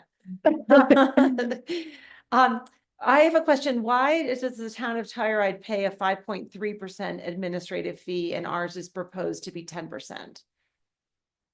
Action Partners. That is something I looked at yesterday, and I am trying to, they don't have the details necessarily. They threw out the 10%. And what I'm anticipating is that in the past, they gave possibly more money for this, for the development of the program. Telluride did? Yeah, considering right now it's just a program that's running. Right. They already have their criteria, their committee set up, I still need to look into that to determine, because it would be, I'm trying to determine if that 10% would also include the platform, and what other fees that would include. And I am not there yet with them. I feel like if they're running the same program for the two different entities, that it might be fair to have the same administrative fee charged. Exactly. But there might be I bet there's a reason. Yeah. Yeah. Yeah. So I would like that lined out as to what those fees are for, and if there's an additional fee for starting our program, et cetera. Yeah. So Well, I imagine we'll have a MOU with them on this, so that will all be yes, clarified. yes, in the contract, Okay. we will identify that. And I was also a little confused about the Partners for Places grant. It says in one spot that we have signed on as the partner government agency, and then it says that we will sign on or something. Is that, just really briefly, can you tell us a little more about that, please? Yes, I was trying to keep these two very separate. Our initial conversation on January 29th, I was asked to talk to Telluride Foundation about matching our 100,000. I had a conversation with them. They are contributing 100,000 to the entire SEB region. They could not just match us. In the meantime, there's also this grant that was that came up, and I was working with Eco Action Partners on that, and they needed a government sponsor. This gives them the ability to take that 100,000 and double it. So that is almost 200, it's 195,000 if they get the grant. They submitted the grant on Monday, I believe. And that might have been the confusion on that. I had signed the paperwork last Friday. And so I believe it was submitted on Monday. So we will not know for a bit on how much money is going to be available to the whole Sneffels Energy Board region. I got it. Okay, thank you. Yeah. And Silverton had applied for a grant independently. So San Juan County has their own. They had already started working on that for their own green grants program in San Juan County. I apologize, I'm still a little fuzzy on this, just with the partner, if the Partners for Place grant is granted, that will be distributed throughout the entire Sneffels Energy Board region, is that correct? Yes, and what they are, I have suggested the Norwood area be prioritized as one of those in the Snuffles Energy Board region. It has been stated that we must go through our funds first for San Miguel County. And then if we have additional applicants, then that funding, then we can dip into that pot, as well as the Telluride and San Juan County. So that's where this priority Mhm. comes in. Yeah. Okay, thanks. Well, I think this makes a ton of sense. I had originally suggested a matching program, a rebate, matching rebates. Just because I didn't realize this was a possibility that we could Mhm. have such a, that we could sort of tap into an existing program.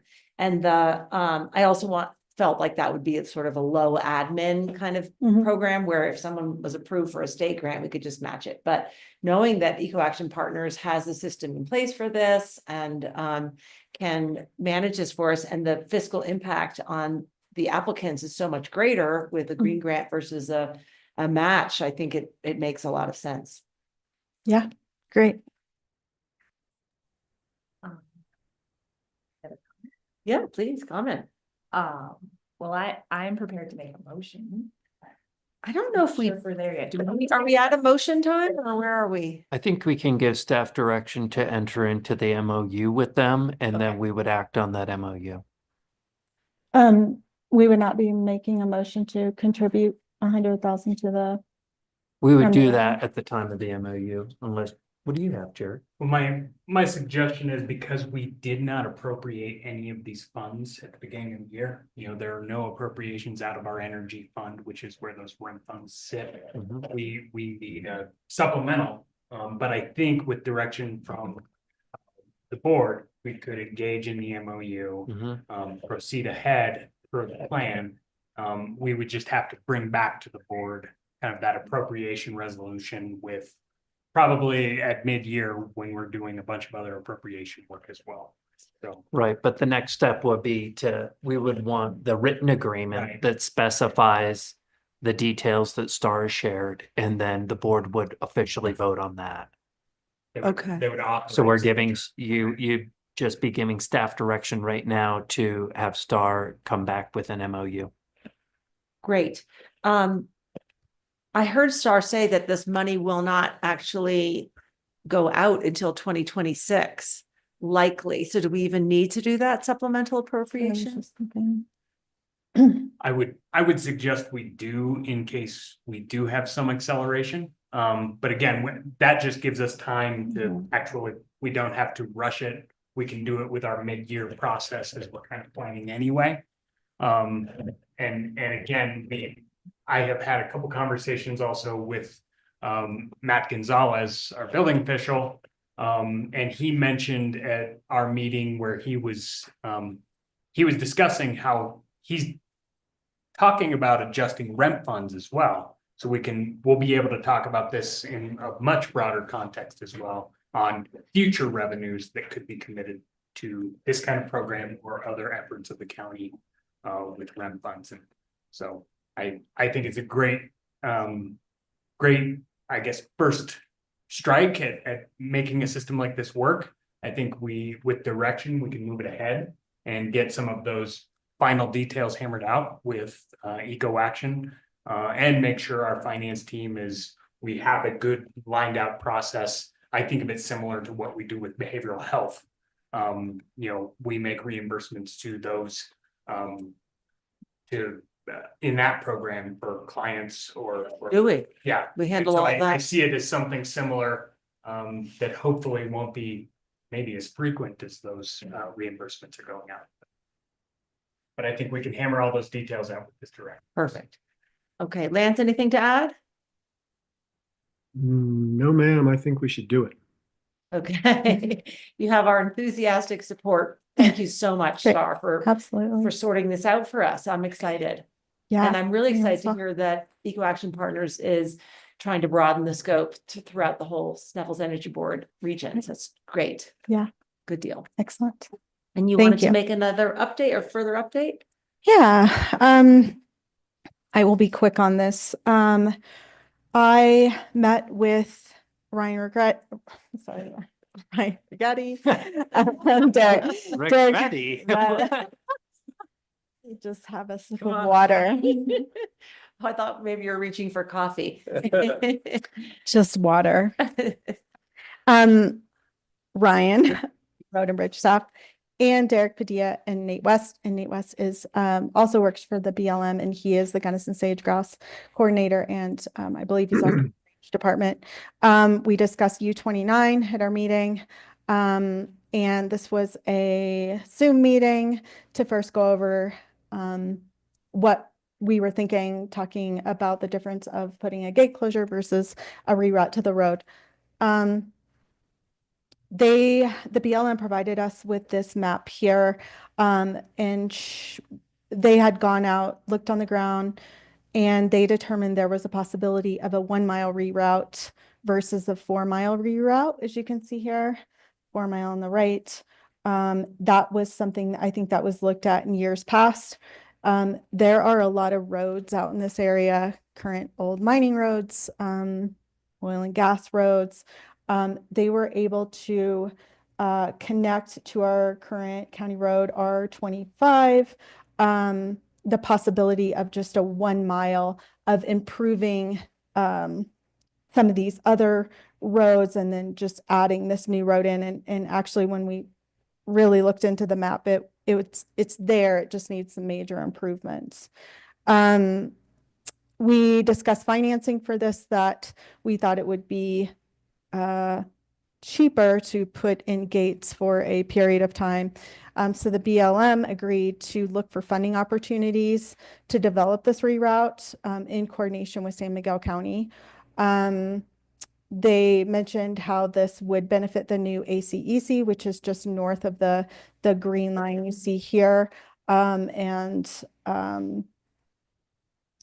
It also, the section here in this 4 mile reroute is also just south of what is currently going through private property. U29 currently goes through a ranch, and so this would fully bring this off, offering operators a potential like alternative to how we have in the past in special use permitting requested different timing for the LEX. So this would completely pull this out of that area. We talked about maintenance cost, and this section of road being potentially less or similar. Is that correct, Brian, for maintenance cost? Because we would be doing, I guess it would be similar for the road mileage for maintenance cost. Yeah, as far as the reroute, it would, yeah, it's removing and adding about the same amount of miles. So it wouldn't be, it's not like we're adding additional miles that we would have to maintain later on. So, okay, so U29 is here, Mhm. right? Mm-hmm. And then where does it go? Straight up. It goes up here, so this is And then U29? left Yeah. again and then straight, and it kind of makes some, it jogs around the Zigzag. section. Yeah. Okay, and this is the left we're trying to avoid, the pink? Yes, and then it has a boundary around Okay. it as well. And then, but what what the BLM is suggesting is not a reroute of U29, but that we would provide access through R25, and the reroute would be shorter to that road. Is that correct?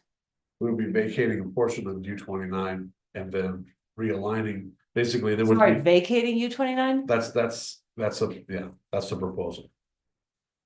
That Oh. section, We would be vacating him, I think a little bit longer than that section, but yeah, that section. Oh, this section here that's. in Yeah. green? Yeah. Okay, so we would essentially, U29 would no longer be a through road. It would, you would have to use alternate routes, so we would be connecting alternate routes to get around the portion that we would be vacating. And the alternate route would be through at R25. I'm putting it right up here. So we would just be connecting back into the section. I think we were looking at keeping this section and allowing this to maintain here. So that, yeah, there's. So we would keep U-29 all through here so that it would keep this connection Yeah. where basically it would just be here to here. We would be vacating, or sorry, here to here to here. This Wait. section of road. Wait, but this isn't even an existing road. We No. would be vacating this green part here, right? It's Yeah. the purple, right? That's Actually, the, it'd be a little bit more than that. It's, so this map is the map that was discussed a while ago. It's not, it doesn't accurately depict what we had discussed during our conversation, because some of this has the old, what was discussed originally. And then with the proposed route, it even shows the eagle tree there, that is not a concern to BLM anymore. And it has the newest discussion is that one portion by the green asterisks. It says that one mile of new. Yeah. So that's, if I could walk up there, I could. Please do. so we're gonna, our next steps are to go out on the ground. I've contacted CPW. And then we're gonna go out on the ground with the BLM and actually look, they've already looked at this. Okay, that's fine, but I still don't understand So- how people are gonna be driving. Yeah. So currently, the only way to get out towards the wedding bells in this area is to use U-29 and then come out this way. Yep. They're proposing vacating from here down close to the triangle. There's a portion where BLM and private meets down here, and they would put a parking area and a gate there. They would put another gate here. Okay, So this was in the original vacation, but there's a gravel pit here that needs to be maintained for access. And so that's why this section, the BLM, was fine with this section remaining in this newest Sure. proposal. Originally, the proposal was to go along this 4-mile route. And that was because, this blue line was the original reroute with that eagle tree. They didn't want anything within this area, so they chose that. That's been completely abandoned. Now, BLM is fine with this route. okay, And so then people who people want to connect. get from the east side of the county or that original or that end of U-29 will no longer drive on U-29. They would be asked to take R-25. Yeah, from the highway. Yeah. there's- These roads all kind of connect together at the highway. Yep. They would take R-25 and Mhm. they would take this new route. Mm-hmm. And this would be BLM roads from here to here. And we would construct a new road here. We would upgrade existing BLM roads along this section to reconnect to U-29. We made sure, we made sure that all the public land is still accessed. We made sure that County Road 22W still remains, because people come in from I believe come in from Montrose County. Yep. And in our special use permitting, I know that people have, when there's been time restrictions due to the Gunnison Sage Grouse, people have come in from that direction instead of coming through. So we looked at this map and determined that there would be access as it has been in the past. It would just be vacating that section. None of this would be maintained, still be the same route. I think that's important to note that County Road 22W would still remain an Mhm. access point Mhm. because that is certainly Yeah. it's utilized Mhm. from that direction coming from a Paradox Valley and up and over, so. Yeah. Yeah. And is it used to go west on U-29 or is it used to go east on U-29? West, I would Yeah. say.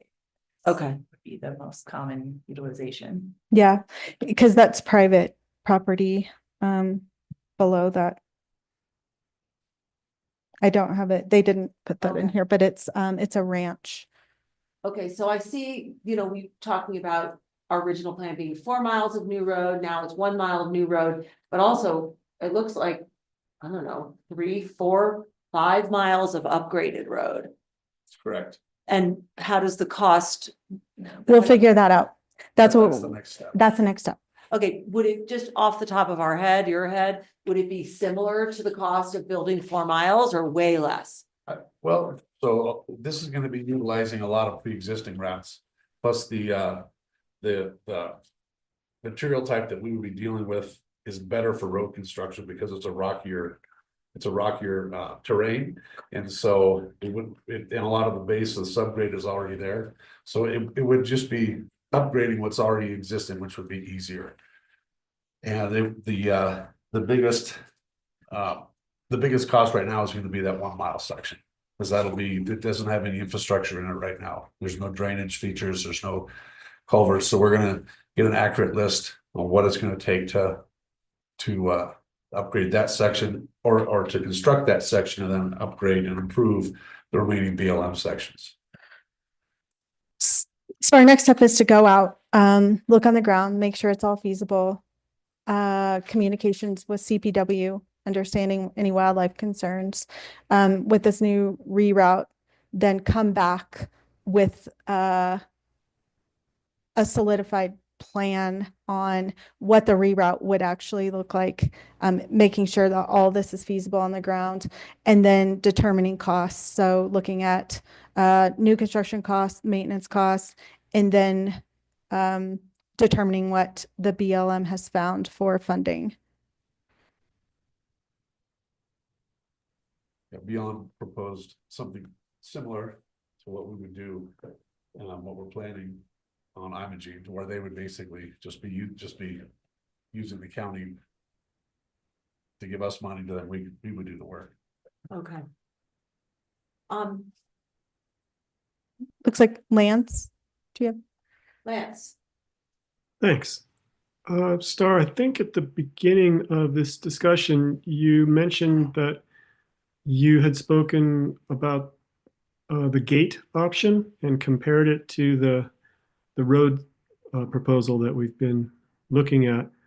Is the gate still on the table as a temporary solution while we wait for funding and work through all this, assuming that we all agree and that it does check out on the ground? Or would we abandon the concept of the gate and just focus entirely on this and cross our fingers that the BLM finds some money?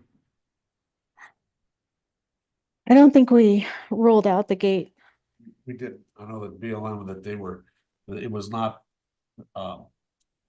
they weren't real supportive of the gate, and they didn't think that the gate would actually meet the objectives that they're trying to achieve. So this is, I know that all of our discussion, they kept steering it back towards the reroute, and I can leave that up to Star, but I think it was more because not for what's going on right now, but for what they have, I think, planned in the future for that area. Can you say more about why the gate would not meet their objectives? Because it wouldn't get the traffic far enough away from the lake. Even with the gate, there's still everybody with an interest or within holdings would still be allowed to go through there. Okay. The people would still be able to act. It wouldn't keep everybody out. And the majority of the people that use that road are people that have in holdings or the people that have an interest to get through there. The mining claim or something out there. Got it. So we're basically, if we abandon that road, they can't access their in-holdings, and is that? Without a reroute, they wouldn't be able to.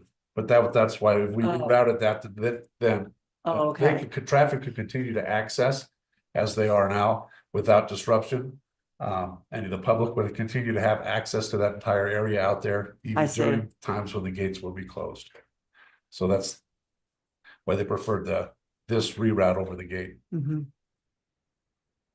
Thanks. That answers my question, and it makes sense getting that additional background information about in-holdings and mining claims. With that, are you asking us for the go-ahead to take a field trip and take a look on the ground? Is that?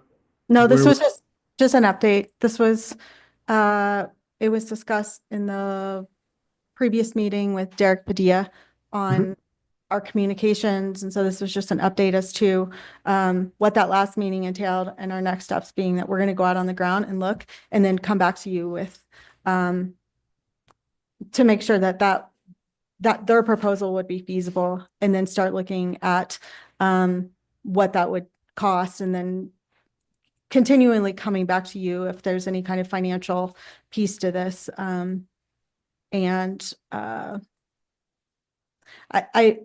We went into that meeting wanting to discuss gates, and then it immediately went to this. And so, we were taking it all in stride and said, okay, we need to go on the ground and look at this and determine. And we asked all the questions about maintenance costs, about, because they had been on the ground and they created this reroute. So, and then we also said, are you willing to help or fund this? Because this is not what we had actually talked about before with the gates, that the gates would be cheaper than a 4-mile reroute. So they're aware of that. And so the next steps is going in the ground and to determine if this is feasible, and then we can come back to you. Ryan? And we also, for the funding aspect of it, we also reminded them that part of those old discussions, the gas company was gonna absorb a lot of the fiscal impact or the financial impact of it. So they were gonna help fund a lot of the reroute of this. But they're not part of this new discussion. They're not, that company is going bankrupt. Okay. So Okay. That's just some history as to why that was brought up and why it's been added in a lot of NEPA documents that we've commented on to reroute this road for Gunnison sage-grouse habitat. Previous discussions were with an oil and gas company that had said that they would potentially help fund this to keep access going through this area for all the things that Ryan Regretti just mentioned here. So, now we said, well, this was on the table and looking at funding through oil and gas companies, and now that's not on the table. So what do you have? Is your understanding with the BLM that they would sort of fully fund this? I think once we come up with some figures and we go out and look at the area and get a better idea of what the logistics would be in getting this completed, I think it'll help them. I don't know what their sources of money are, but that was the impression that I got during our conversation, that if they could come up with the funding and then use the county as a avenue, then they could work with us through agreements and pay us or reimburse us for the work. Okay, so our crews would do the work. Our crews would still do the work, similar. Yeah. Okay. And Ryan, I know you haven't been out there yet, but how much time would you think that it would take for you to build a mile of road and We need to look at it. Okay. All that's 'Cause going to be. I guess what I'm getting at is that you guys are putting quite a bit of effort into this, and we don't have the money for that. I'm not even sure that we have the manpower for that. We continue to get comments from the public about maintaining roads that are very highly used all over the county, and to think that we are going to prioritize this project. Of course, we don't yet understand the scope, but if it is, going to take you all summer, or if it's going to take you 3 weeks, I think that's important to know, because before you get too much further down the road. This is my opinion. I would foresee that it would take us most of a summer with our West End crews to be able to do this work. to do that work. Yeah. Okay. It's not just grading up what's there. Right. It's a lot of excavation. It's a lot of placement of culverts and riprap and just building the road itself and the material. That was one of the other things, was the access to material. So we're going to look at a site out there where we might be able to get some material and source it that's closer, which would help. So we'll have to put That would all help with cost. Well, and it'll also help with our haul time and construction time as well. Yes. Is there somebody that we could contract with? Like, could the BLM potentially get enough funding that this could all be handled out of house or whatever? That would be, I guess that would be an option that we would discuss, if that's something that they could. Yeah, I Basically, mean, I'd give love us to hear from the other commissioners, but would you consider devoting a summer of our West End crew to rerouting and upgrading these roads? No, just on the surface, that seems like not a very good utilization of our resources and staff, and knowing all the other pressures and priorities on roads throughout the county and on the West End. It just seems like logistically and time-wise, not a wise use of our time. And I think we need to get a better idea of what this would look like, and what your projections are, but Yeah. Well, do we? I mean, to hear that it would take his whole West End crew a summer, even if it's half the summer. Yeah. I think that's, Lance, do you have a thought? Lance is on me. I think you're onto something, and I'm sure Ryan could figure out a way to keep the West End other roads passable, but it does seem like we are stretched thin.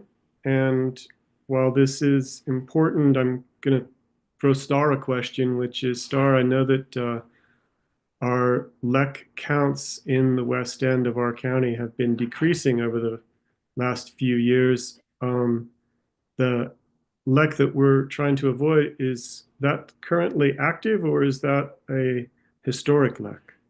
It's an active LEC, and Mhm. I asked these questions as well as to the restoration, because I had asked Derek in a BOCC meeting, and Nate said, yes, you know, you would like to get out there and do some restoration projects. I included this next slide just because the Gunnison Sage Grouse recovery and implementation strategy meeting is happening April 4th, which Commissioner Waring is going to join in on that, where I'd also like to have discussions with the entire working group and the U.S. Fish and Wildlife on where this stands and what future projects are going to happen out there, and just looking at this project, you know, as a whole to determine, you know, is this, how much would this really benefit, and is this going to benefit the ACEC, and really looking at that. So there are future discussions that are going to happen as far as protecting the bird and the impacts for this. So I'd like to, this was just meant to be an update for us to just go out there and to look on the ground, make sure this is going to happen, because I've only looked at maps. Yeah. To really look down at the road and understand like how much improvement is going to be needed, you know, to those roads. And so we have a better understanding of what this is going to cost. And I imagine the financial conversations also will probably happen at this Gunnison Sage Grouse meeting as well, because this is where, you know, we have discussions on current grants, current financial needs, or Okay. If I could add that, and I don't know what their timeline or how pressing it is for BLM, but if it's something that we could do, you know, over 2 or 3 summers, then that's something that, as long, we still have an alternative route. And I mean, this is just my own personal opinion on it, but you know, the birds are doing what they're doing out there right now that they've been doing historically. So I don't know if leaving that road open for a couple more years while we built an alternate route, if, you know, what impact that would have. But you know, if we could do it over multiple seasons, then we could, you know, it would lessen the impact of our ability to, you know, be able to maintain the other roads that we have obligations on out there as well. So we could just, you know, set different goals. We might get the drainage features in 1 year, and then get some of the subgrade built in that section another season, and then, you know, phase it in. That might help. And then when we get the alternate route, we're to a condition that we can open it to traffic, then it'll be easier to close the other road. Okay. When we had our last conversation about this with Derek Padilla, he said that the LEC had not been occupied for several years. He also said that that doesn't mean it would never be occupied, but I think we should just remind ourselves that currently this is, and I guess that means that's not an active LEC, right? If it has, I mean, it's still, categorized as potentially active, but they have not seen birds there in a number of years, was what I heard him say. it is still an active LEC, yes. What does Via that their mean? standards. The standards, okay. Yes, via their standards. It's Right. not a historic LEC at this time. Okay. And the way Nate was talking was like, we're gonna see birds back here, you know, so you know, with that BLM, New Gunnison Sage Grouse RNP, you know, they designated the area just north of this, the ACEC. They designate it as an ACEC to protect the bird. And that means they're going to have management prescriptions that help enhance the habitat, you know, and have restrictions in this ACEC for the reason it was protected. Okay. Lance? Thanks. I think what we're talking about really is just the timing of the Gunnison Sage Grouse meeting on April 4th and a lot of funding and information there, and the possibility of a field trip either before or after that. And I hope that we could do the Gunnison Sage Grouse meeting first, and Star and I would be able to understand a little better about funding opportunities and how the preservation and protection of the sage grouse plan as a whole is coming together. And then with that, armed with that information, Star and Ryan could go out boots on the ground if it seems like that's going to make sense. The other thing that I heard from commissioner conversation, and Ryan, I appreciate you thinking a little outside the box, is that we are all pretty reluctant to dedicate a full season of the West End crew to this one project. And even if the money were to appear magically, I think we'd feel better if we could get a little more money and contract it out than to commit our thin team to this project exclusively. So with that comment, Star, is it possible that we could do the April 4th meeting first, and then armed with a little more knowledge about sage grouse policy, you and Ryan would be able to meet with the BLM?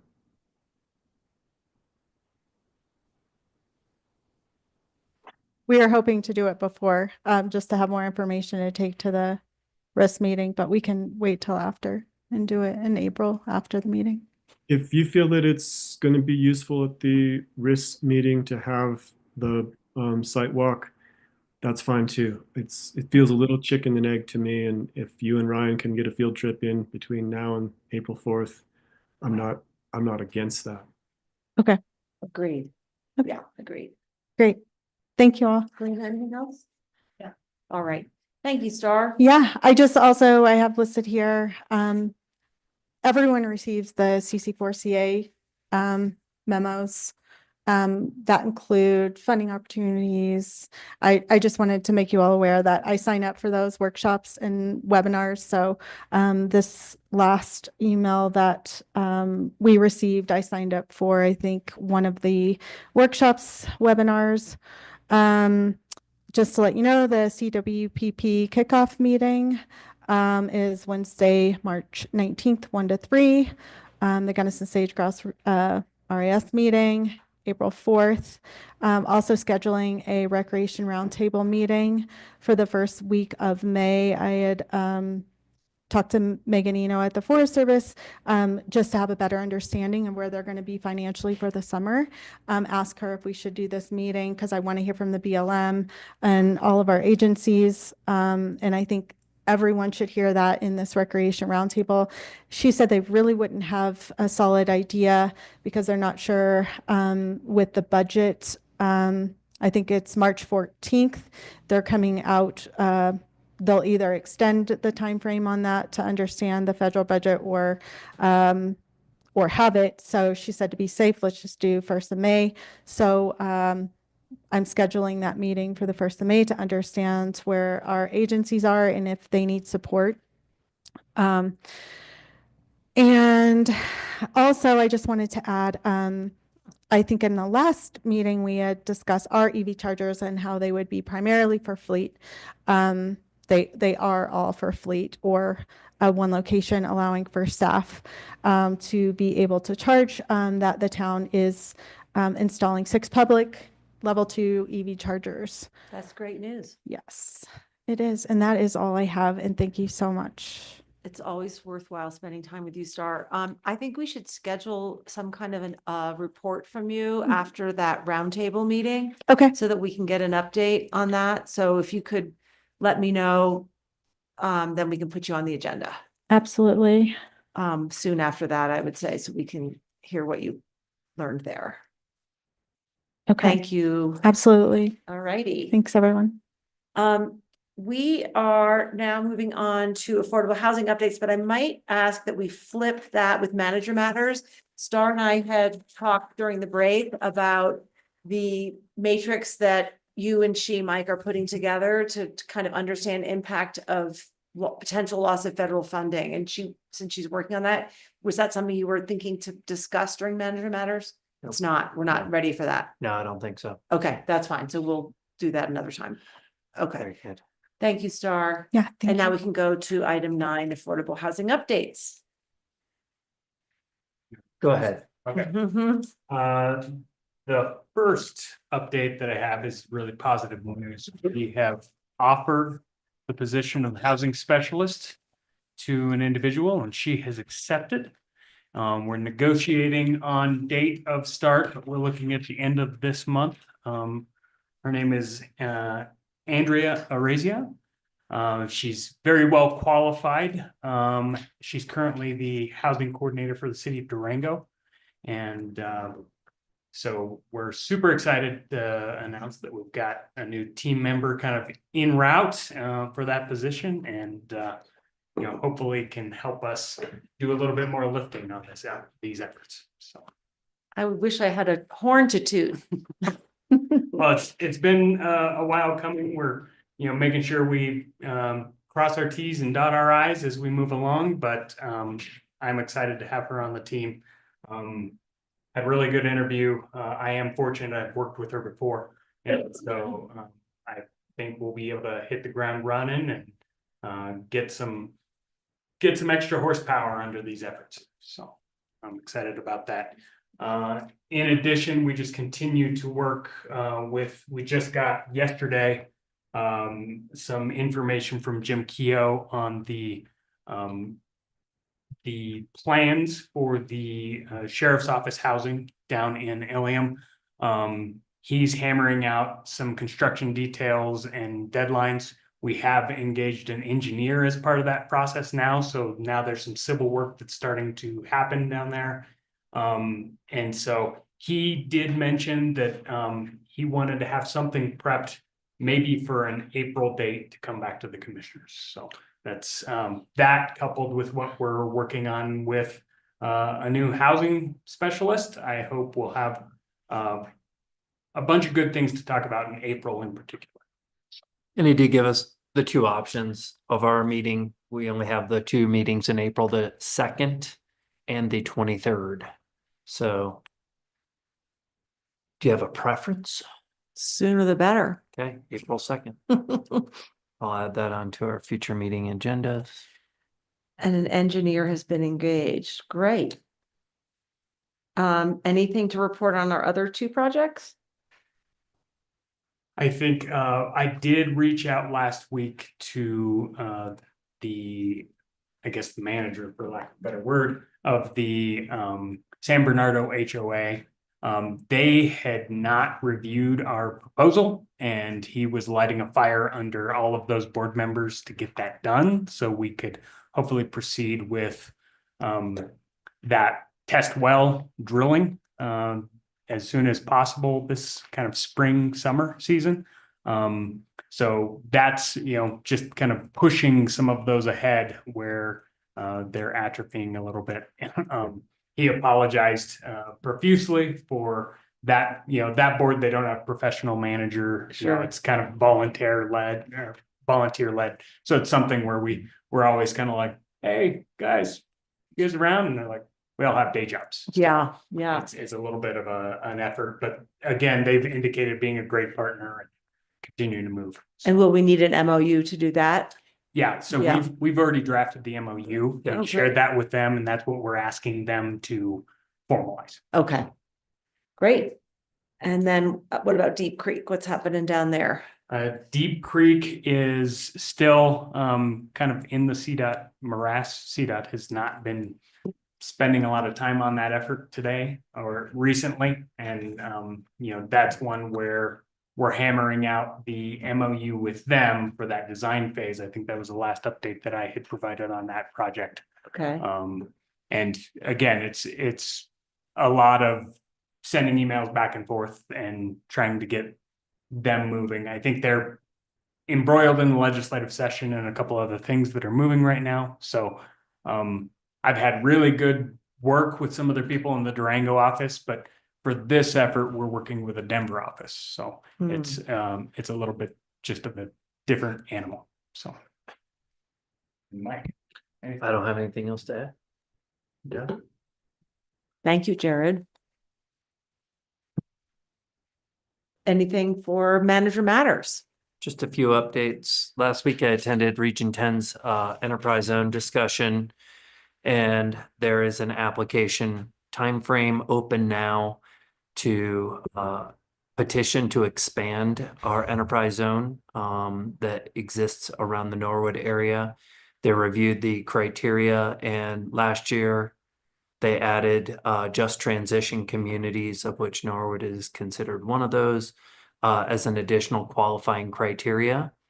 So I'll be completing that petition to expand that, because that allows new and existing businesses additional tax credits if they expand operations, if they open a business, if they add employees, or make other capital investments. It's just an additional incentive tool for businesses. And I know that our Norwood area is always looking to expand their commercial and business activities and employment. So I didn't think that the board would oppose that, so I'm just moving forward on that.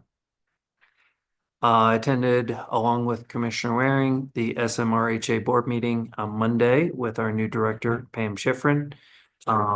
She has been interviewing her assistant position, and don't know if she has chosen to make an offer or not, but she was feeling confident that she would have somebody soon.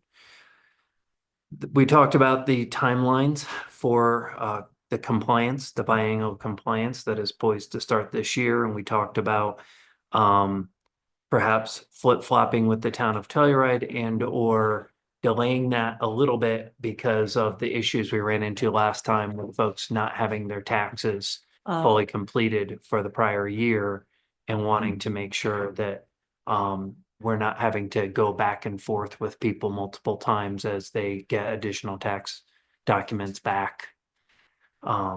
So we hope to have a more clear timeline for the compliance efforts. Obviously, we would want to have a fully staffed SMRHA office before we kick that off. And we also know that the information that we provide to deed restricted residents ahead of the process is going to be critical, and we want to be as clear as possible with that information. Met with the town about the Mill Creek Park, our Mill Creek Park that our Parks and Open Space Department has begun developing, and we had requested a tap fee waiver for them. There was an ordinance that they have been discussing at council. However, it was very helpful to meet with Kyle Beck, their public works director, and Zoe Denell, to kind of refocus on where the county is and how our respective pressure reducing valves. The town has to install one already on that main line that serves Lawson and some of the outlying areas, as well as we will need one if we are to add water to the park. That will be for the rooting of the drought resistant vegetation, as well as to enable a future bottle filling station or other water use by the public. And I feel like we're back on track. So Zoe was working with Kevin Geiger to redraft that, and I'll circulate that as soon as we have it. But that will bring us back into a more affordable solution to move forward with any improvements in the park. And I know that Janet Cask, who is out today, but is planning to come back to the commissioners before any additional work is done on the park to just confirm what additional improvements she's seeking to add this year. As I announced, or as it had been shared previously in the meeting, I was invited and joined the El Pomar San Juan Council. El Pomar has 11 councils around the state of Colorado. And El Pomar, for those that don't know, is a philanthropic organization based out of Colorado Springs area. And our council's focus continues to be child mental health. I know that they engaged in a multi-year funding of Bright Futures for some of their child mental health programming. And they are to the tune of $50,000 a year for 3 years, so 150,000 total. They also funded an organization, Pure Kindness, out of Gunnison, that was around bullying prevention. But there are council funds, which are typically 250,000 a year at the council's discretion, are going to be open for more application, and that is a rolling application basis.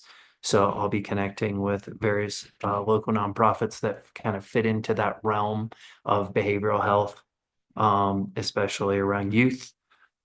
And this Friday, we have a lodging tax panel at 1:30.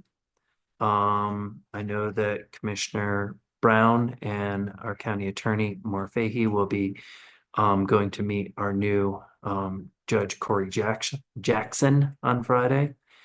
We're right now not anticipating holding a work session next Wednesday, March 12th. However, Commissioner Brown and I will be attending the Telluride Foundation presentation that morning around their equity, diversity, and inclusion programs and discussion. On the 19th, when we have our next regular commissioner meeting, there's also a kickoff to the Community Wildfire Protection Plan meeting starting at 1. So we'll just be game planning between Jared and I to make sure that we have a representative at that meeting and also at the commissioner meeting. That's all I have for you today. And I have heard back already from the town of Mountain Village as well as the town of Norwood regarding their CDS request. Both of them plan to resubmit what they had sent last year and confirm that there is only one letter of support.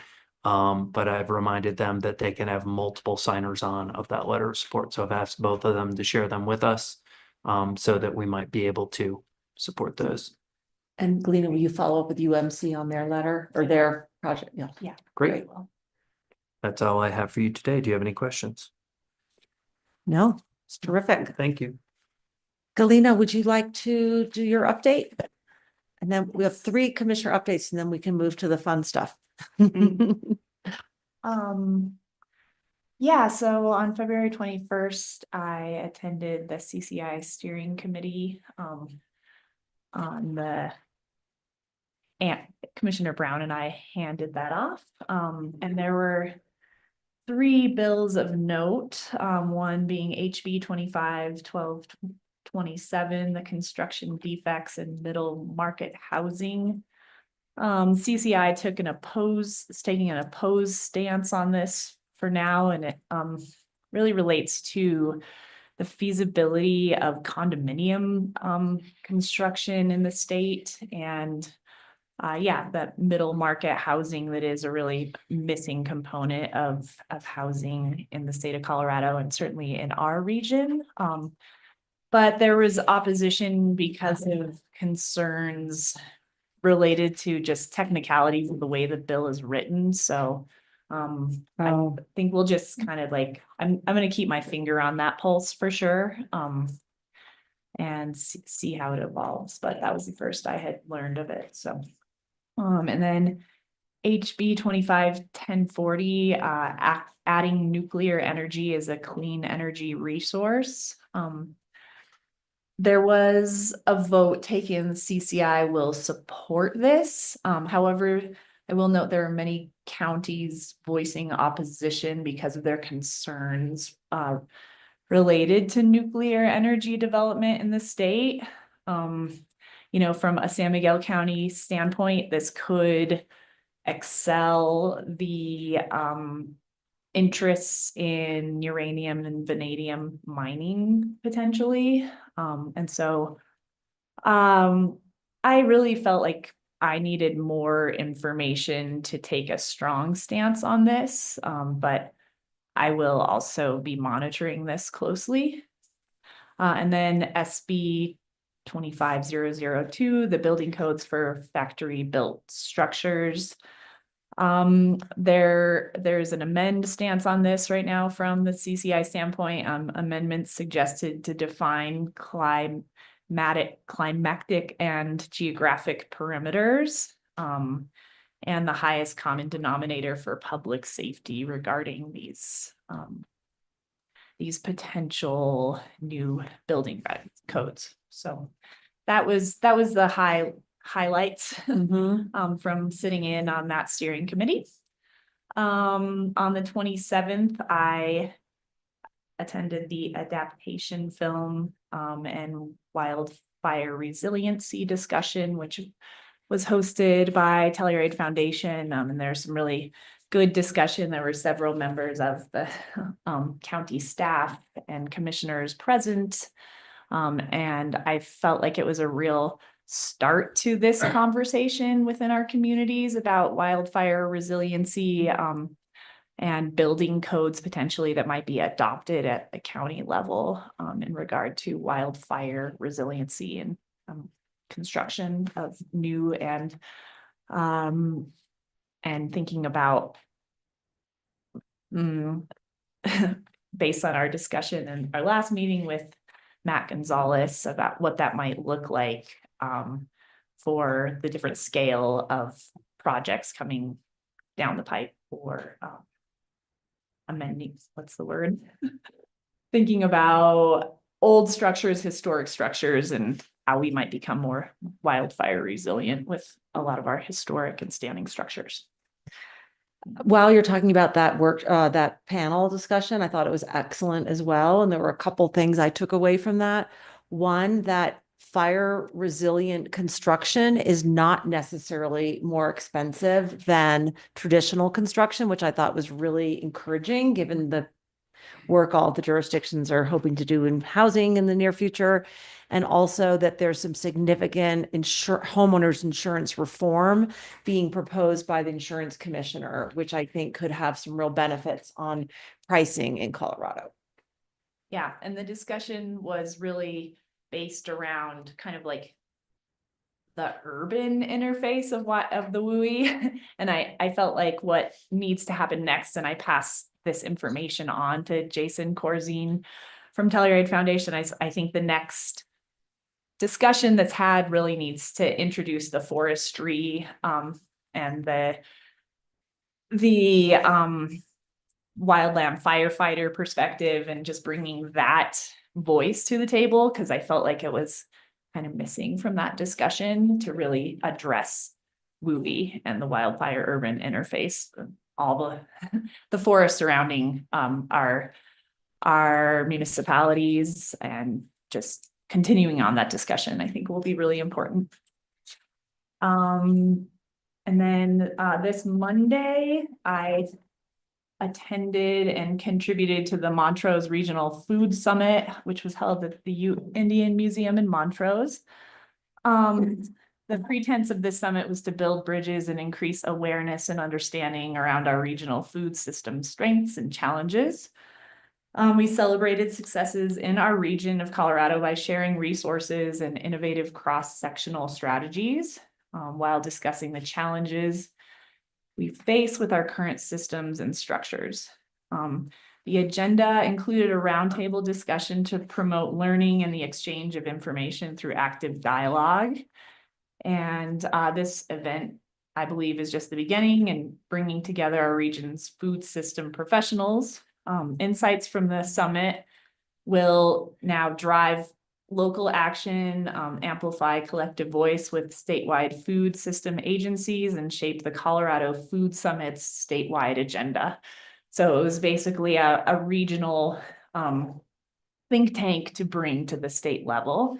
In attendance were representatives from organizations, governments, and ag producers from Uray, Montrose, Delta, Gunnison, and San Miguel counties. And I gave a presentation on the Payment for Ecological Systems program, providing information on the participant level, practices that have been implemented in our county, and the positive implications of the program, including giving CO2 sequestration levels that have been calculated, and the increased soil health and water retention that have resulted from this program.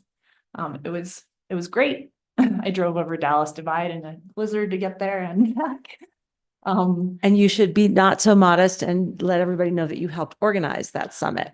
I did. I've been working the last several months on helping organize it. And I think it will be the first of many. And yeah, getting just a more accurate regional collective voice to take to the state level and hopefully build policy around the food sector and the ag community. So yeah, that's all I've got. That's what you got. Okay, Lance.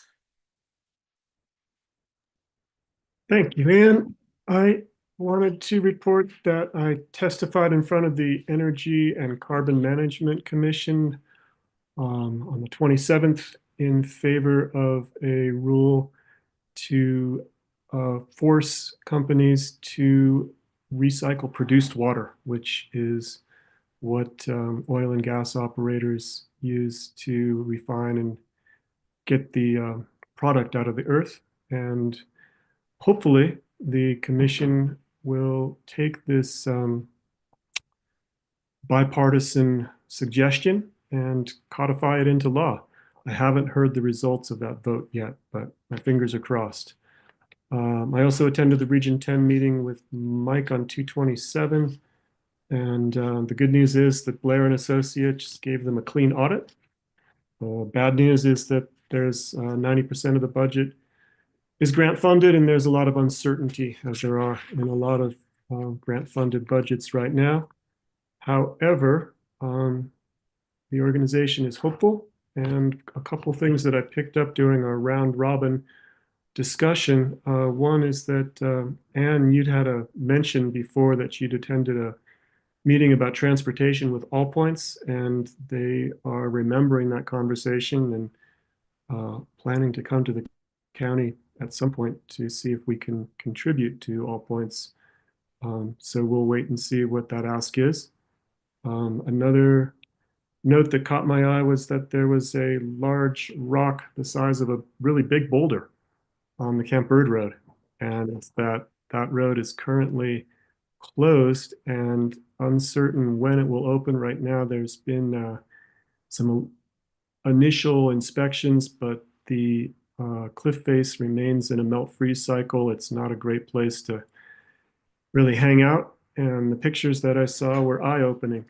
So that puts another twist into our Tomboy Road repair discussions, because at least for the immediate future and maybe for longer, the Camp Bird side may be closed as well.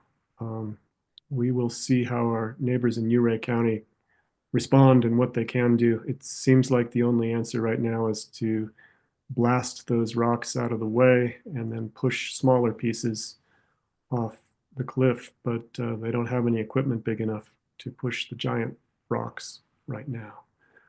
Lance, yes. Are you suggesting that we might reconsider our repair on our side?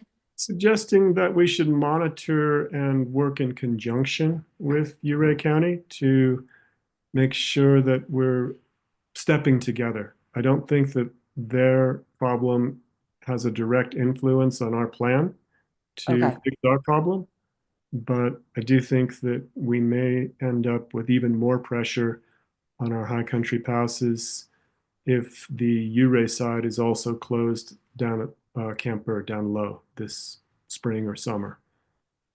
Hopefully that won't become an issue, but it is something that I want us to be aware of and work together to understand, because it may affect our plowing schedule and also our local guiding companies indirectly or directly.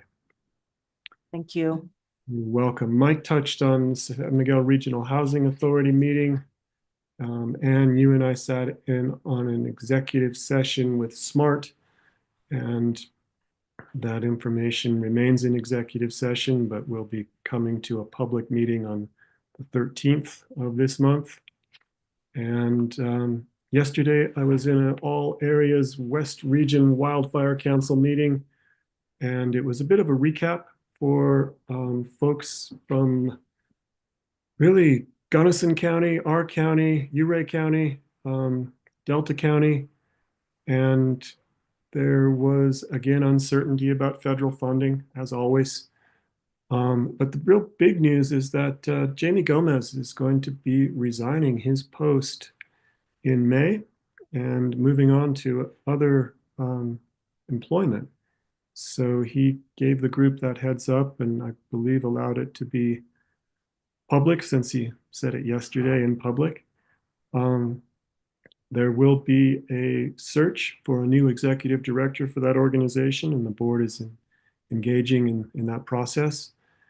And there was a lot of discussion about in roundtable updates about the projects that are either almost complete, in the hopper, or on the drawing board, and how, again, federal funding and uncertainty is casting some shadows and some concerns. But in general, the West Region Wildfire Council is planning to move ahead and continue to be the clearinghouse and collaborative agency that will bring all of our region together for fire. Thank you. Thank you, Lance. I will try to move quickly because we have a party waiting to happen. I'll just mention that I also attended the CCI steering committee meetings on the 20th and one on the 21st. And I continue to feel that there is not much, really, any legislation that I feel is really going to impact San Miguel County. So I don't have anything to report, as Commissioner Gleason did. On the 27th, I attended a webinar or a meeting online regarding the federal funding freeze that was co-hosted by the governor's office, Senator Hickenlooper's office, DOLA, CCI, and CML. And basically my takeaway was that everything is uncertain regarding anything coming through the federal funding. And essentially all of those organizations would like to be notified when we have frozen funds that we feel shouldn't be frozen, so that they can help us get them unfrozen. They are also really collecting stories of the impact on both staffing cuts and funding issues on local organizations, so that they can start to again, advocate for changes in the current policy, and also to make sure that the public is aware of the impacts of these decisions and these policies. The state will not be able to backfill any losses from the federal funding, given the dire state of our own budget. So it's just, as you said, more uncertainty.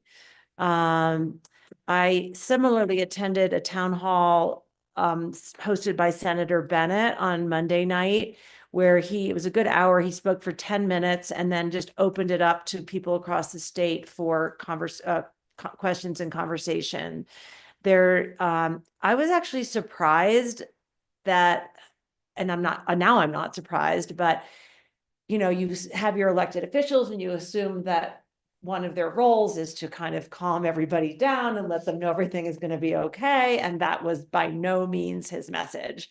He is incredibly upset and frustrated by what is happening at in the Congress and in the federal administration, and almost fearful for our, what's coming. At the same time, he definitely encouraged people, regardless of their politics, to just continue to advocate and share stories about the impact, because he feels that that is probably the only way that anything will shift.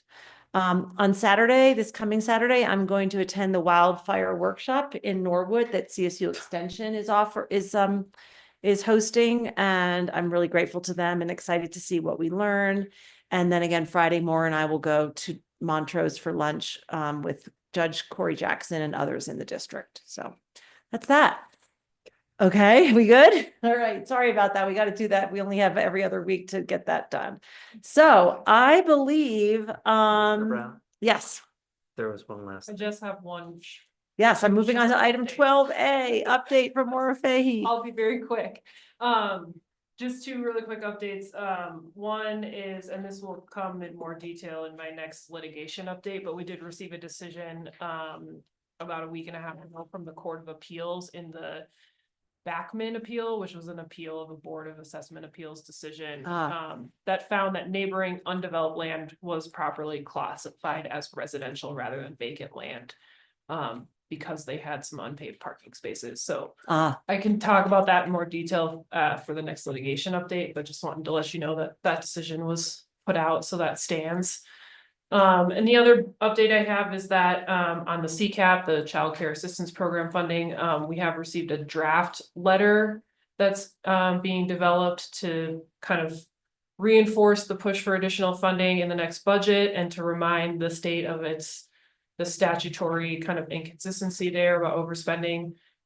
So they're asking for feedback on that by March 15th. So we can share that with the commissioners, and we'll ask you, that will come forward at the next regular meeting to sign on. Okay, and we've already written our own letter about that. Is this the joint letter? This is the joint letter. Okay, Yep. from, great, okay. Yep, so just keep an eye out for that. Thank you, Maura. That's all I have. Okay, we are moving on to the highlight of our day, which is item 13A, recognition of Jennifer Dinsmore for 25 years of service to the San Miguel County Sheriff's Office. Jen, would you like to come up and sit? I think, I know I have a little something to say, so we'll start with the folks in this horseshoe or circle here, if that's okay. And Lance, if you'd like to share something. And then I see we have a full, nearly full peanut galley. So if anyone would like to share from that as well. And then we're going to have some lunch, I believe. So, Jen, wow, I am, I just have to say you're one of my favorite people in the county. And there are a lot of good, hardworking, kind-hearted, devoted public servants, but you are a shining example of that for all of us. I just appreciate the leadership that you show, the dedication to your work, the creativity, your sensitivity to all sorts of personalities that come through us, you know, and just your availability to the commissioners. I just can't say enough. I really can't. And we are so lucky to have you. I looked at your Facebook page and saw, you know, the kid you were when you started. You're still clearly a beautiful woman, but 25 years is 25 years. And I just feel so grateful that we've had you for that long time. And I won't ask for another 25, but maybe 5. I forget what your retirement plans are. 8 years, 2 months, it's fine. Okay. Anyway, that's what I wanted to say. Thank you so much for your service to obviously the sheriff's office, but really to the whole county, because the work you do is for all of us. Thank you. Thank you. Anyone else? Helena? Well, yeah, 25 years dedicated to anything is commendable, but the dedication that you've given to the county is just absolutely like it's just a testament to the person that you are, and you've weathered so many different storms, and I just thank you for your dedication. And the human element that you bring to your job position, I think just makes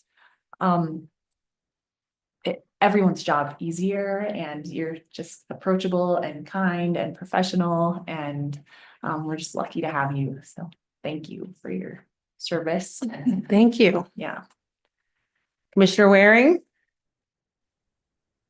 Jennifer, those other commissioners really said it all, but I will add that since I don't think it would be wise for you to put on a sheriff's star and carry a sidearm, I do hope you stick around and continue to basically guide the organization with your historic knowledge and your skills, because while we all know how important it is to have officers, peacekeepers out in the front, it's also really important to have you in the wings, in the background, making sure that all the logistics are tight and everything is right. And you do that so well. Thank you. Appreciate that. Thanks. Mike, would you like to say something? Not to put you on the spot. I'd rather turn it over to the Yes. sheriff. Yes. But Jennifer knows how I and the administration side feels about you, I believe, because you are the central nervous system of the sheriff's office, and it's been a delight to work with you in every way. Thank you. Thank you. Thank you all. More than the central nervous system. Come on up to the speaker. Bill, And me- if you don't speak into the microphone, people online can't hear you. Sorry about that. You gotta be careful what you say around Jen, you know, if I had like, we really need a building in Norwood, you need a new office there, and all the time it happens. The jail needs to be remodeled, and it just happens. And so thank you for being there for all these 25 years. I could not have done it without you. I would have gone completely crazy. I know she thinks I'm crazy already, but I would have gotten crazy a lot sooner. So I really appreciate your being there every day. You're always cheerful manner and keeping us all calmed down and understanding that everything that is thrown at us will be worked through. And thank you so much for doing that. Thank you. I appreciate that. All right. Is there anyone else from the office that would like to speak? Okay, here we go. Please introduce yourself. Dan Cobalt, Undersheriff.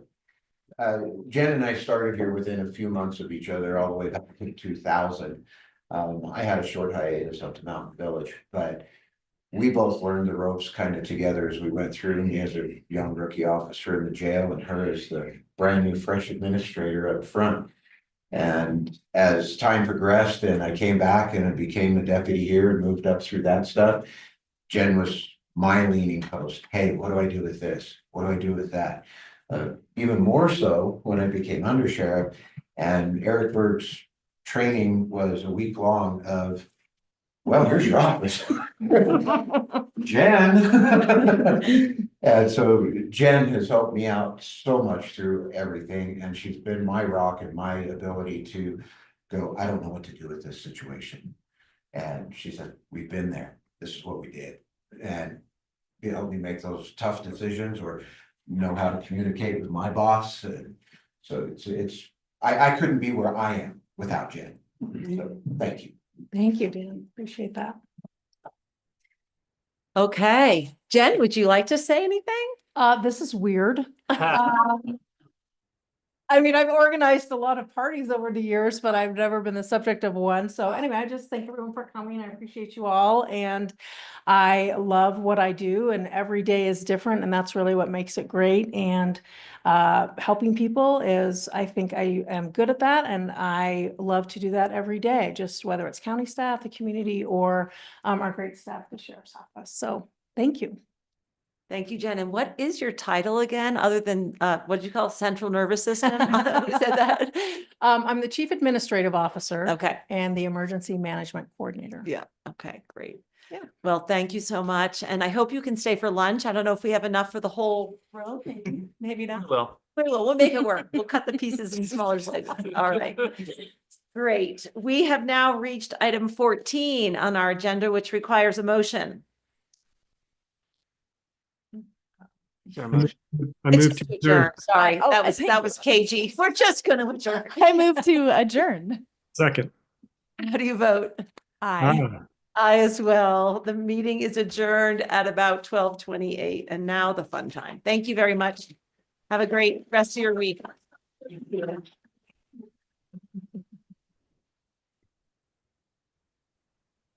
stuff over there. We gotta get a picture before the Suzanne